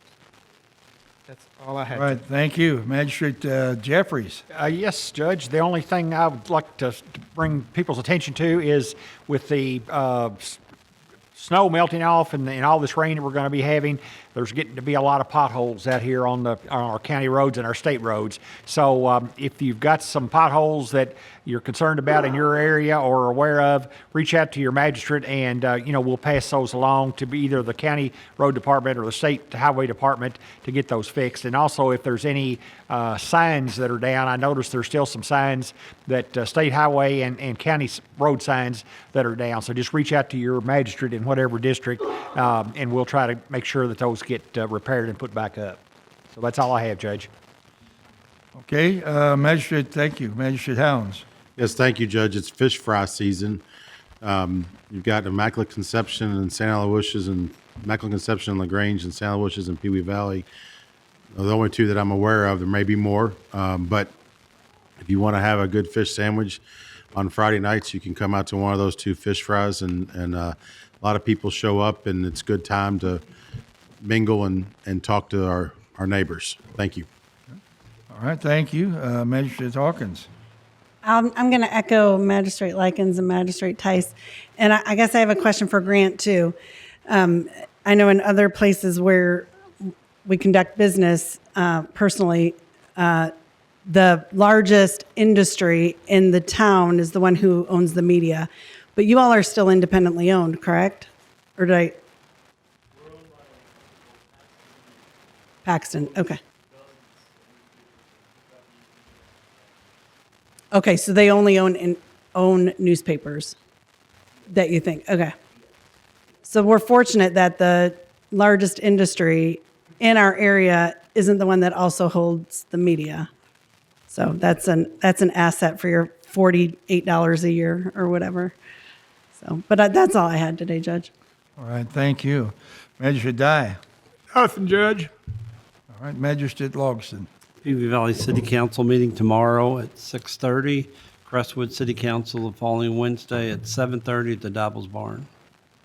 And the Oldham area, it is online also. All right, thank you. I'm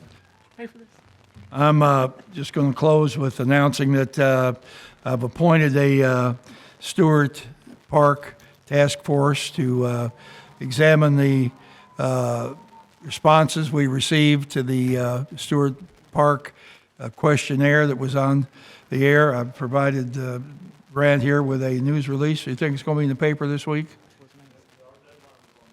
Oh, your deadline was on Monday. Okay.